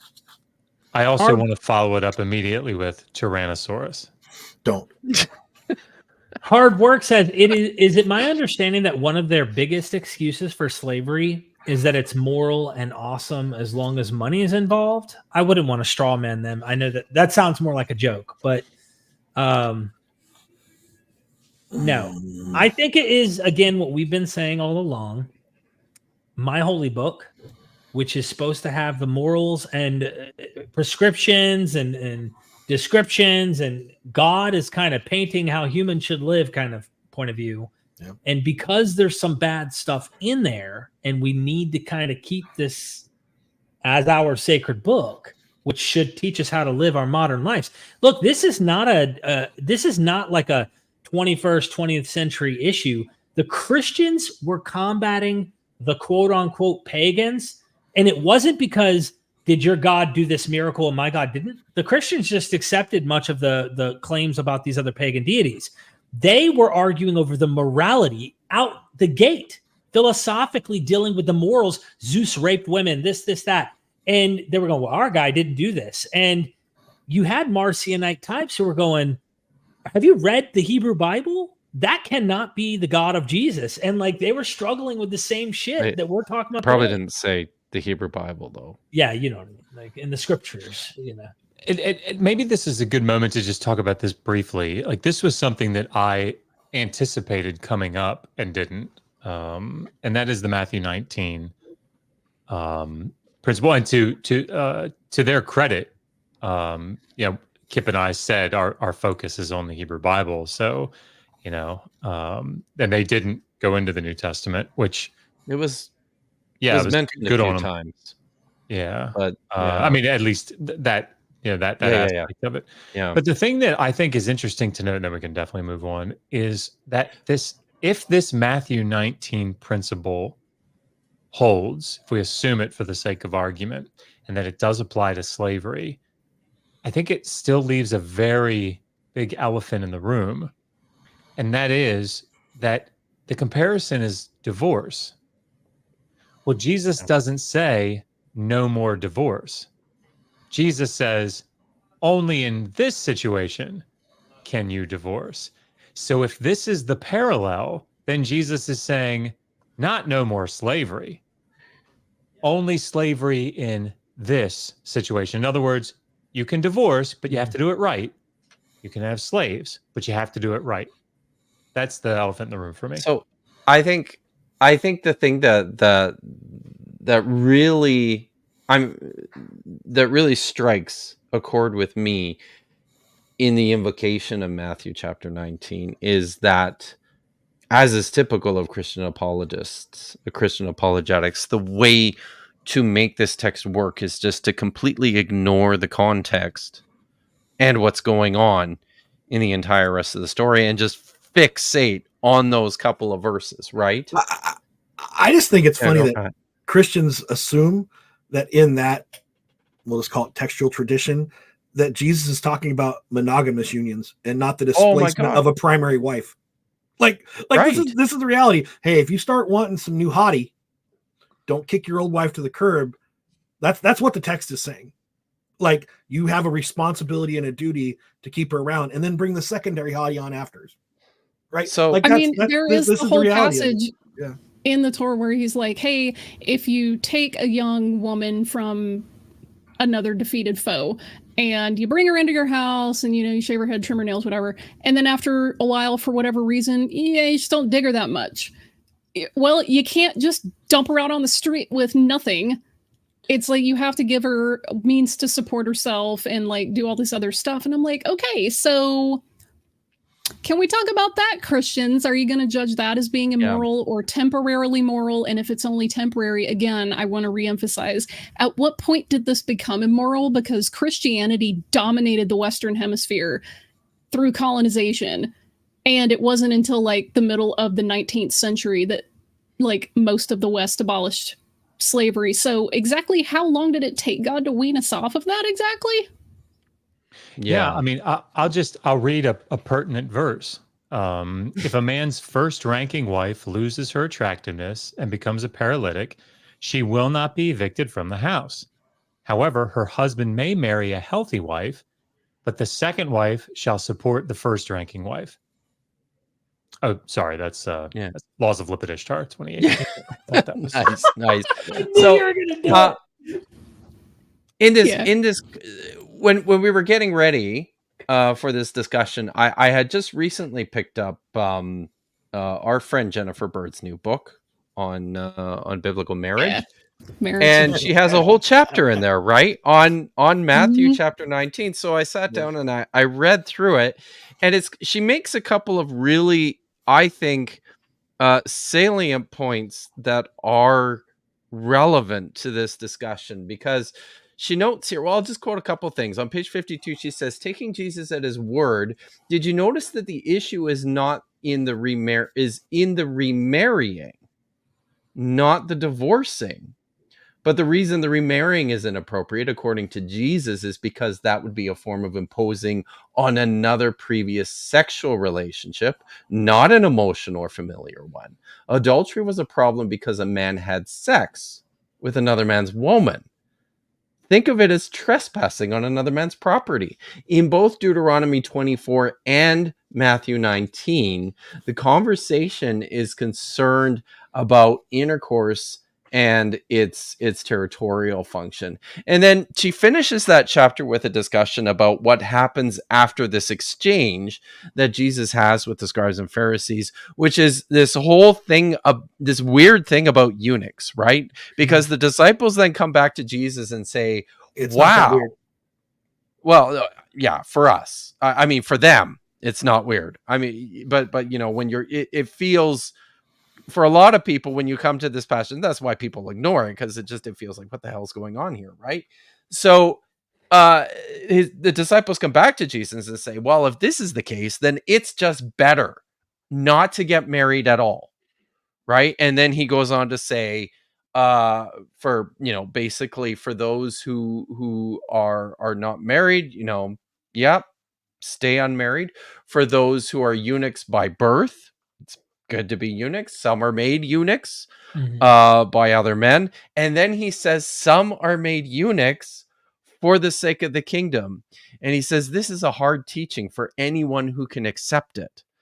And that's kind of like that's sort of that's the climax of the passage, right? The story is about I think there's something about the urgency of apocalypticism at work here, but there's also something about that would be uncomfortable certainly for people, for apologists like Gavin and like Trent, about just I think the the nature or the futility of even making these divisions in sexual relationships in the new kingdom, right? Like it's just one of these things like this is coming, you know, so, but she finishes on this point, and I think it's a good one. On page 61, she says, the next time you hear someone refer to some part of Matthew 19:6, so they are no longer two but one flesh, what God has joined together, let no one separate. Perhaps you will have the presence of mind to ask this person if they also teach their children that it is better if they do not marry to begin with, as in Matthew 19:10-11, or perhaps you will ask them if or when they might consider castration for the sake of the kingdom. Matthew chapter 19, verse 12. Right? Like, from half court. It is a masterclass in missing the point of the passage. And after reading Jennifer, when I came back to this question of slavery and the invocation of Matthew 19, I'm like, honestly, when I look at that now, I mean, there's Josh's interpretation of that text, which is, you know, only this kind of slavery is okay. But I think there's another one there too, which is Jesus basically saying, forget about what the text says. The new kingdom's coming. Right? Well, and honestly, Christians, this is what your response should be when it comes to slavery. Like, let's stop treating the text like it's got something meaningful to say about where we are today. Let's just stop doing that. Even if you thought that it was like eternal or whatever, nobody should be legislating our society based on 3,000-year-old text. Period. I don't care what culture it's from. And all I would add to that, 2024. all I would add to that, they didn't have computers. Like, what are you doing? Yeah. One thing I would add is ritual castration was seen as an extremely positive idea of zealotry. Yes. Like, it was, again, the cult of Kybele. You know, there were numerous people, particularly in the early church. By the way, Origen self-castrated because he thought this passage in particular was what you should do as a Christian. Now, other people apologize for him later, but the church actually had to outlaw self-castration because there were enough people doing it to make that there actually had to be canons over it, right? So, again, many early Christians saw that the only way to properly prepare themselves in the flesh and spiritually was to castrate themselves to remove this urge, or what was believed to cause the urge. Do you guys find it ironic that the guys who are like super defensive, red pill, family, nuclear family, arguing online, biblical stuff, are missing Jesus's point in Matthew 19, or the author of Matthew, that the peak pinnacle, the highest achievement you can reach is eunuch. It is not getting into a family and raising kids. Apocalypticism mixed with ascetic philosophy, like Pat just described, that's that peak. And, you know, where's the following of that? Why aren't we all becoming like eunuchs? The next level past black pill? Is this like Vanta black pill? Well, and this goes against be fruitful and multiply. Be eunuch and celibate for your life. Yeah. That's the real thing. They aren't telling you. Yep. And don't be fruitful and multiply. I'm sorry, I stepped on you. Yeah. Interesting. Interesting. Okay, right. Continuing. Michael Beverly. Sorry, that was a fun one, but okay. Why did Christians support slavery for about 1,800 years? Obviously, the Bible supported slavery to most Christians in most of history, no? I mean, this is just it, right? Like, the only reason there's apologetics for slavery is because there's no clear, like or I should say, because the rules and the text is pretty clear on this issue. And there was constant debate. Like, one of the major divisions in the Eastern and Western churches after about the 6th century was pertaining to issues. Some of them included slavery, and then there were various pronouncements made in various kingdoms, like you can't enslave Christians, right? So I'm not going to say that Christianity's been wrestling with this from the foundation of Christianity. You know, again, you can pick out a few people that were abolitionists early on, And then you can talk about, pre-Christian abolitionists as well, if you want to consider that. But they were gauging more of, the philosophical thought, like even whether or not slavery is immoral in itself. But, this was an argument through the church, and the Eastern church supported slavery as an institution much longer than the Western church did in for much of the medieval period. But this was a tension. It wasn't always outlawed. It went through refinements, like who's it okay to have as a slave? And then the church said, well, just don't have every slave convert to Christianity, because then they'll get an out, right? So they have to serve a certain amount of time as a slave before they're a good Christian who needs to be released, right? So there were different regions of quote unquote the former Roman Empire that were dealing with it as well. So it's a nuanced discussion. Thank you. Taylor, would it be true to say Paul thinks he is a debt slave of Jesus, so has to serve him? I don't think he would to be a chattel slave.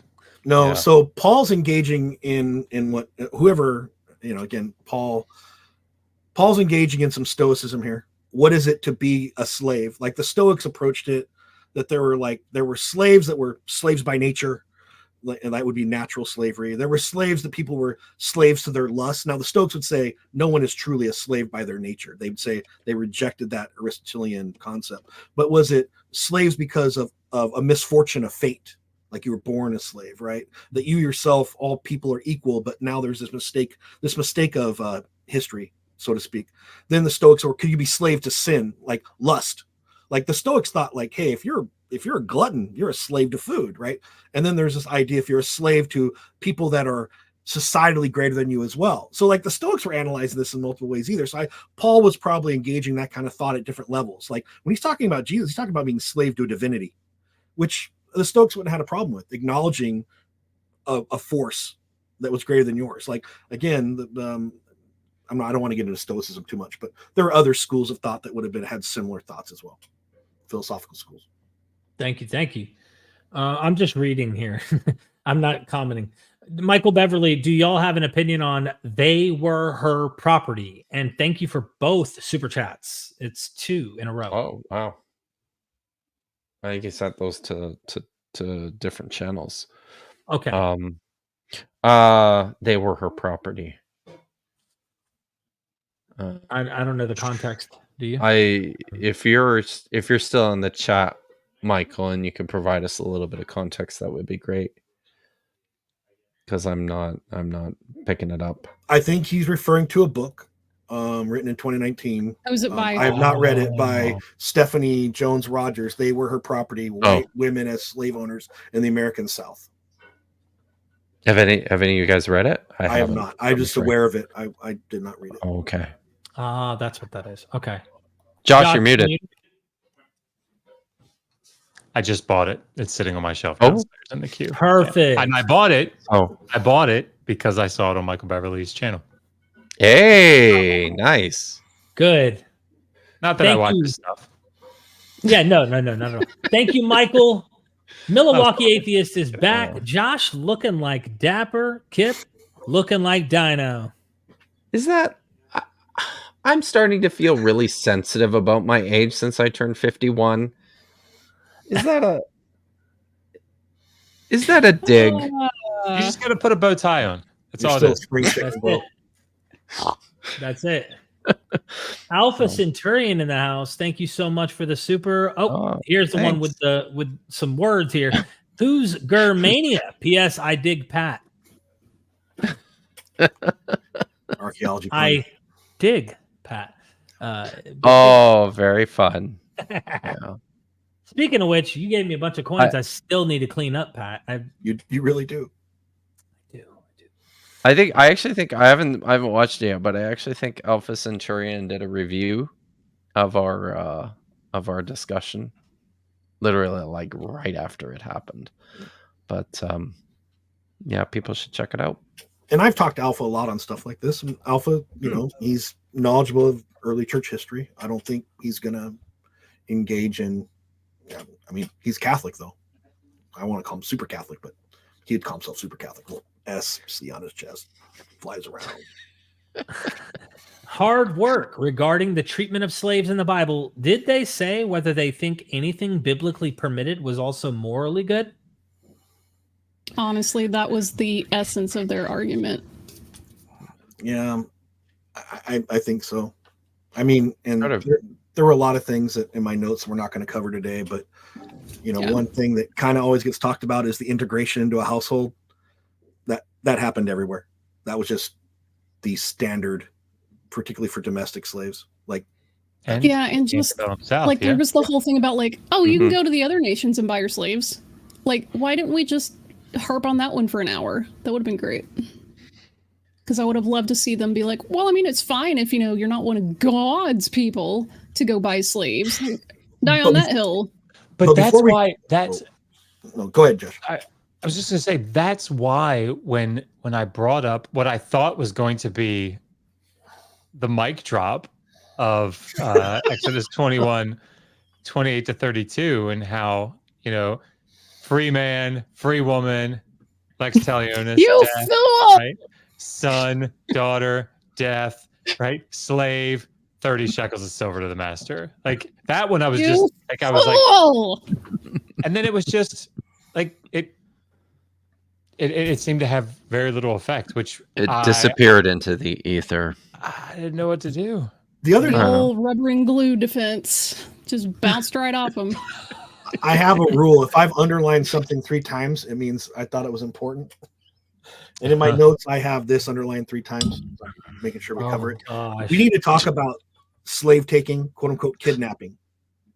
That is. We get through these real quick. You. Okay, all right. Yes. We'll go I do want to try and get through these. We don't want to leave any money on the table. On the table. Yeah, you know what I mean. We got to go through this so that we get everybody happy. Oh, sorry. Michael Beverly says the French go everywhere, usually up to no good. I don't know what that means. I think I'm not going to say anything. French imperial period, especially going into Mexico. I mean, Spain. Hello. Yeah. Taylor, would it be reasonable to say Yahweh sent the Israelites to be slaves in Egypt to store them, to later use them to punish people? Damn. No. Depends on your perception, right? If you take William Lane Craig's view, he's being as merciful as he possibly can. Yeah. But also, use them to punish people later. They didn't do a great job. Their land was never very big, and they lost a lot of battles, and they lost to basically every empire in the region. So, who did they punish exactly? You got to go back to the prehistorical. Yeah, but given what we know of slavery in Egypt at this time period, New Kingdom, vassalage for military service was probably what actually happened. The fact you need food, you become a vassal, you have to supply troops and corvée labor. I think most people think of them being in these slave compounds in the Delta, right?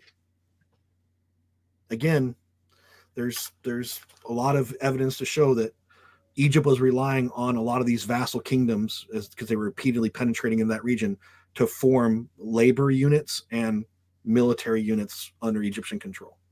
So that whole strip of land going from where the Nile Delta is up until Syria, that is prime fishing territory. A lot of that land is very fertile. So of course they wanted to control it. That's where all the good shit is. Well, they did control for 400 years.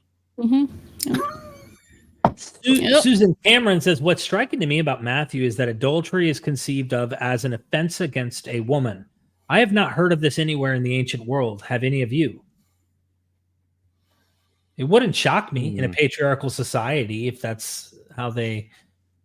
But is adultery an offense? I don't think I've ever read it that way, but I don't. Oh, I'm reading it backwards. I'm thinking against the man that the woman at. Well, that's normal, yeah, right? Yeah. So yeah. I don't know Matthew well enough to make that call. I mean, there have been other matriarchal societies, not in the West, that you could look at, but I guess the question would be, if you cheated on your wife in Rome, in the Greco-Roman society, would that have been not with just some concubine, but I don't know, in some, it was considered, if it was publicly known, it was, considered bad form to Right. have public liaisons. And I don't think really Matthew is saying is adultery is against an offense against a woman. I think Yeah. Matthew's saying He's that not. if the offense occurs, these are the minimum standards that must be maintained. You can't kick her out of the Mhm. house. Like, But just- importantly like- too, importantly too, quote the thing that Malachi?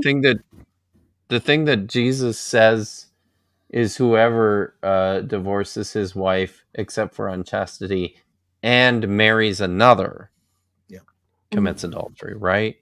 So like it's I mean there's a few things going on there, but I don't see it specifically as an offense against the woman. I do not know how to pronounce this. Gareed, Yeah. Desane, eunuchs. Why I would Christian? have read that as Jared, but could be wrong. Got out of the sign. Correct me in the chat. Eunuchs. Why Christian opposition to asexuals is crazy. Yeah, Good it's point. interesting, eh? Yep. Do they go after asexuals as much as they do homosexuals? Because I don't normally see that. I don't know. Well, know. I'll be very honest.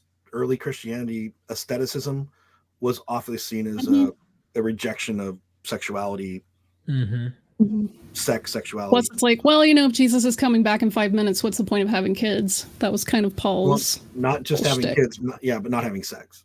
But not having sex at all, unless Right. if you just can't control yourself, I guess get married. Jesus, if you will just come, everything will be better. Anyway, fatal heart. I'm sorry. God can do all things. Oh. They just want their snake oil sellable. Quote, if I was still trying to please men, I would no longer be a servant of Christ. End quote. Well, Thank you. And Hardwork says, can you read this chat? Thank you, Hardwork. A shot at me. Like, am I able to read? Yes, I can read. No. Thank you so much. I know that Josh has to go here in a minute, and I get the hints. Trust me, I know you too well. So we need to address this topic that Pat was bringing up because I thought that was an important one. You mentioned it earlier, Pat, but I just wanted us to push through.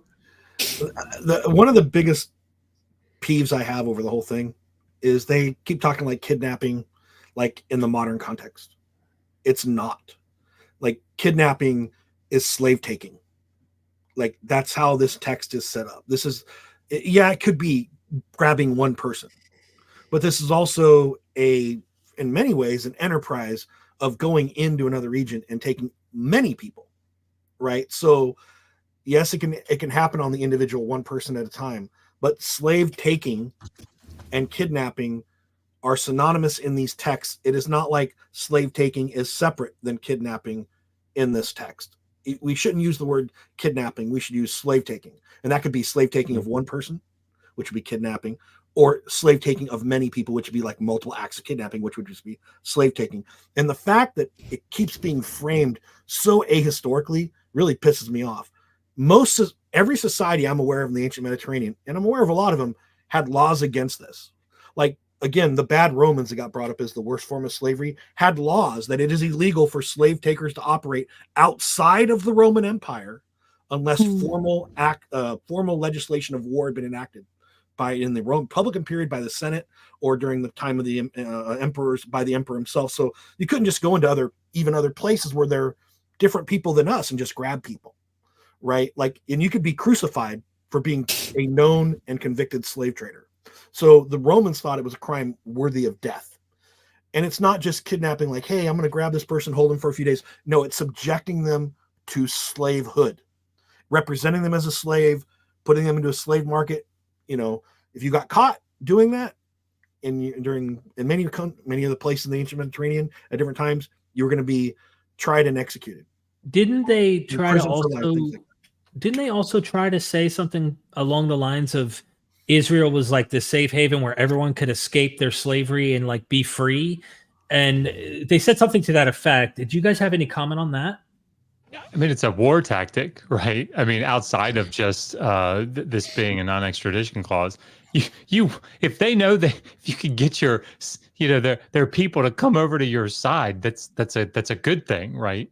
But I did want to read something It's real estate. yeah. I wanted to read something, and this is from Pat, you like this, that Damien Pargas article out of that Palgrave Slavery Handbook. Okay. After the 1808 ban in the antebellum South, quote, illegally transporting enslaved Africans was a serious offense that not only violated federal laws, but also international treaties with Great Britain, whose navy regularly patrolled the Atlantic and seized ships that contained human cargo bound for the Americas. The offense carried with it the death penalty. On the same page, Where a was second that? method, it's in this the Palgrave handbook on Yeah, what year was the slavery. legislation? 1808. After Huh. the 1808 ban. And that means slavery after 1808 was completely Mm. moral and Is good. the- But go ahead. A second method wasn't of Civil War in like the 1860s? yeah, isn't that weird? A second method of illegal enslavement in the age of the second slavery entailed kidnapping free blacks and selling them into slavery in the southern states. It closes the section or this part with this.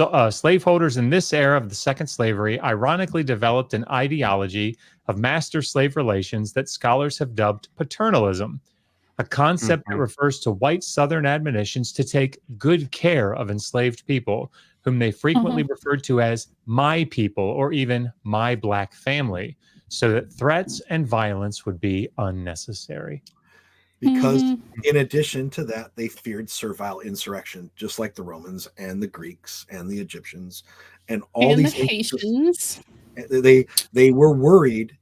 Again, I agree with you 100%, Josh, about this non-extradition thing, but typically I guarantee you, and I'm sure we'll find a source somewhere, if there was an extradition treaty, it was enforced, right? But in times of war, letting the next country over's people know that if you make it to my country, you'll be free, not only was economic hardship, it fomented servile insurrection in those countries to weaken them, because slaves have to escape. And how do you escape?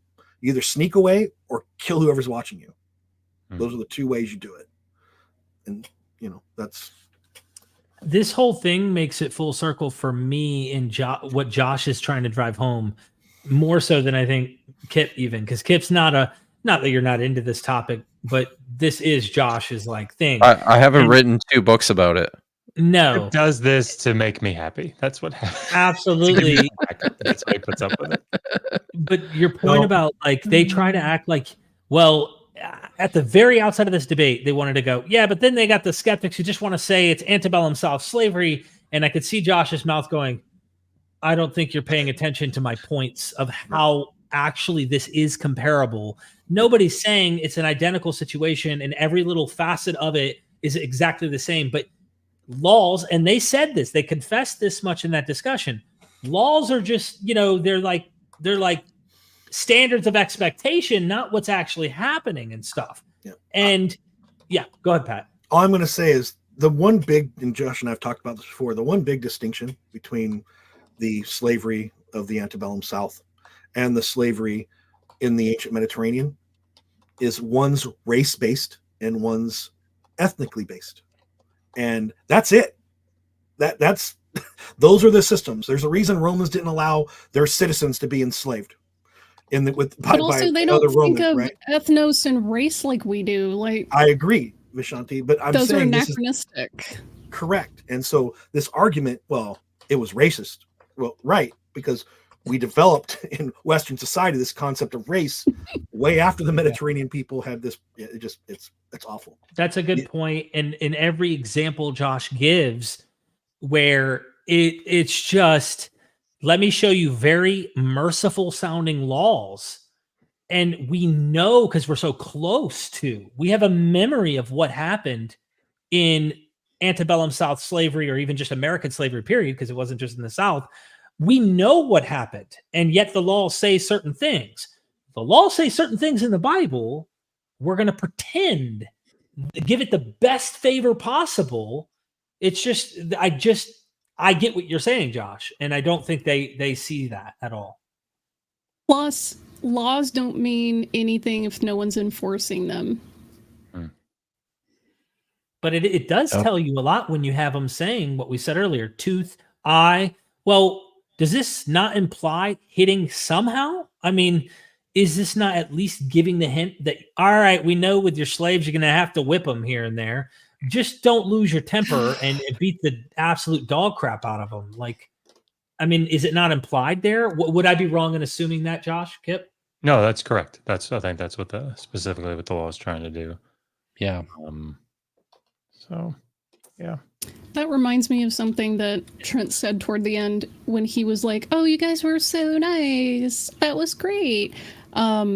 He said that he used to tell people that he would never talk about slavery or debate slavery with atheists, which unspoken was like trying to dunk on atheist morality. But that comment when he was like, "Oh yeah, you guys kind of changed my mind on this, like, because you were so nice," and I was laughing that he said that, because imagine thinking arguing on the pro-slavery side meant that you had the high ground.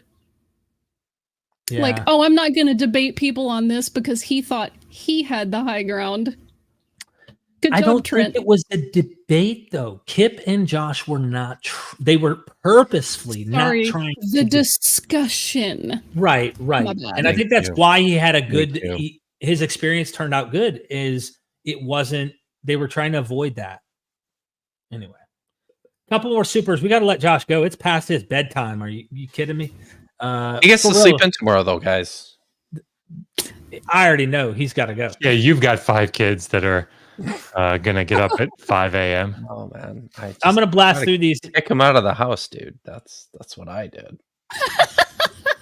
Taylor, thank you for the super chat. My question wasn't, was that what literally occurred, but is that what Yahweh is telling Abraham his plan is in Genesis 15? I guess in a manner Yeah. of speaking. Yeah, I like to point out to people though that the constant reminder of Israel's bondage in Egypt is not as a way of saying slavery is bad and I had to get you out of slavery because it's bad. It's because Abraham, in that passage, it specifically says that your descendants will dwell as a ger. They're going to be sojourners in the land, and for them to have been enslaved was a grave injustice that Yahweh was correcting. And Kipp, your also, strongest moment by far was when you said, "Hey, God had a problem with slavery when it was his people because Egyptians didn't have a claim over his people." That was so strong. It and went right over their heads, though. whoosh. Yep. And Gavin even was like, "Well, no, I don't think that's right." And did he say that? I mean, it was at the very end. may as but- well just argue with the wall at that point. Ronan of Stag, you get man. salvation for that $3 super chat, my friend. one of my members there. Yep. Hard work. Forgot to say thanks for Hebrew class. Will this get me an A? Absolutely. That's how I Yes. roll. This is Yes. Josh's class, right? Of course it'll get you an A. Yeah. Michael Beverly, thank you again for all the super chats and love showering on that's a good these comment. wonderful people. After 1808, the Americans followed. The price of fertile women went up, per the book I mentioned. And Vishanti, the slave trade outlawed before 13th Amendment. 13th. And what's interesting about this, and I do have to go, but like what's interesting about this is that treatment of slaves following the 1808 law improved.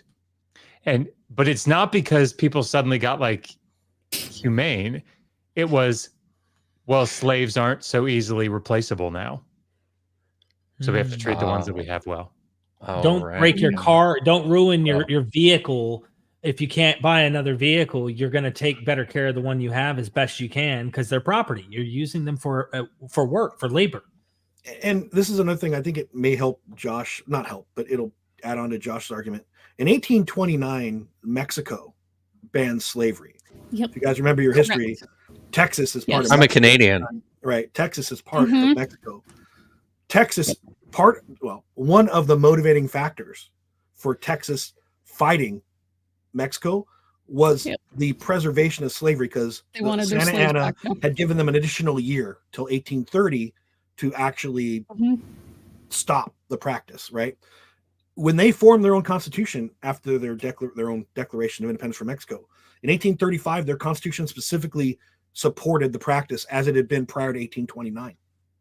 So, like, when people talk about how this was going through and used, the American psyche was part of the motivation for the Alamo wasn't Mexico bad, white colonists good. It was the preservation of the institution of slavery, which the white colonists of Texas were bringing in as a method to have production.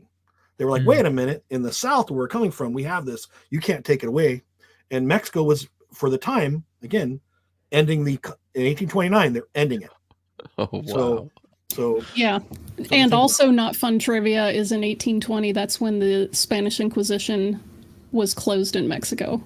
So for all you folks that think that was long ago and far away, no, that was like 5 minutes ago in history time. Yep. Thank you. That was really interesting. Ronan of Stag, a couple more California bucks to fight versus slavery with Canadian coffee. bucks. Canadian California bucks. California bucks are amazing. California buck, I mean, I think California bucks are worth more than Canadian dollars. They are too. worth more money than they are. Eric Wonder, thanks for being a member for 2 months. Hi, Kipp, Derek, Vishanti, Josh, and Pat. I got nothing to ask. LOL. So I'm just going to say I'm proud to be a Metal Lord, Mudkip, Diachrono. Those are my emojis. They're super cool, guys. Diacritic is the best. Diacritic. Yeah. Thank you so much. Any final words as we wrap up? No, thank you both. Buy Josh's book. Buy and... Kipp's books. And yes, agreed. No, please don't buy my books, because you'll go into poverty doing so, and I don't get anything from them anyways. Download my books for free. Buy Josh's books. I will have a book that you can buy soon, but all the other ones, just go get them. Thank you, everybody. Have a good one.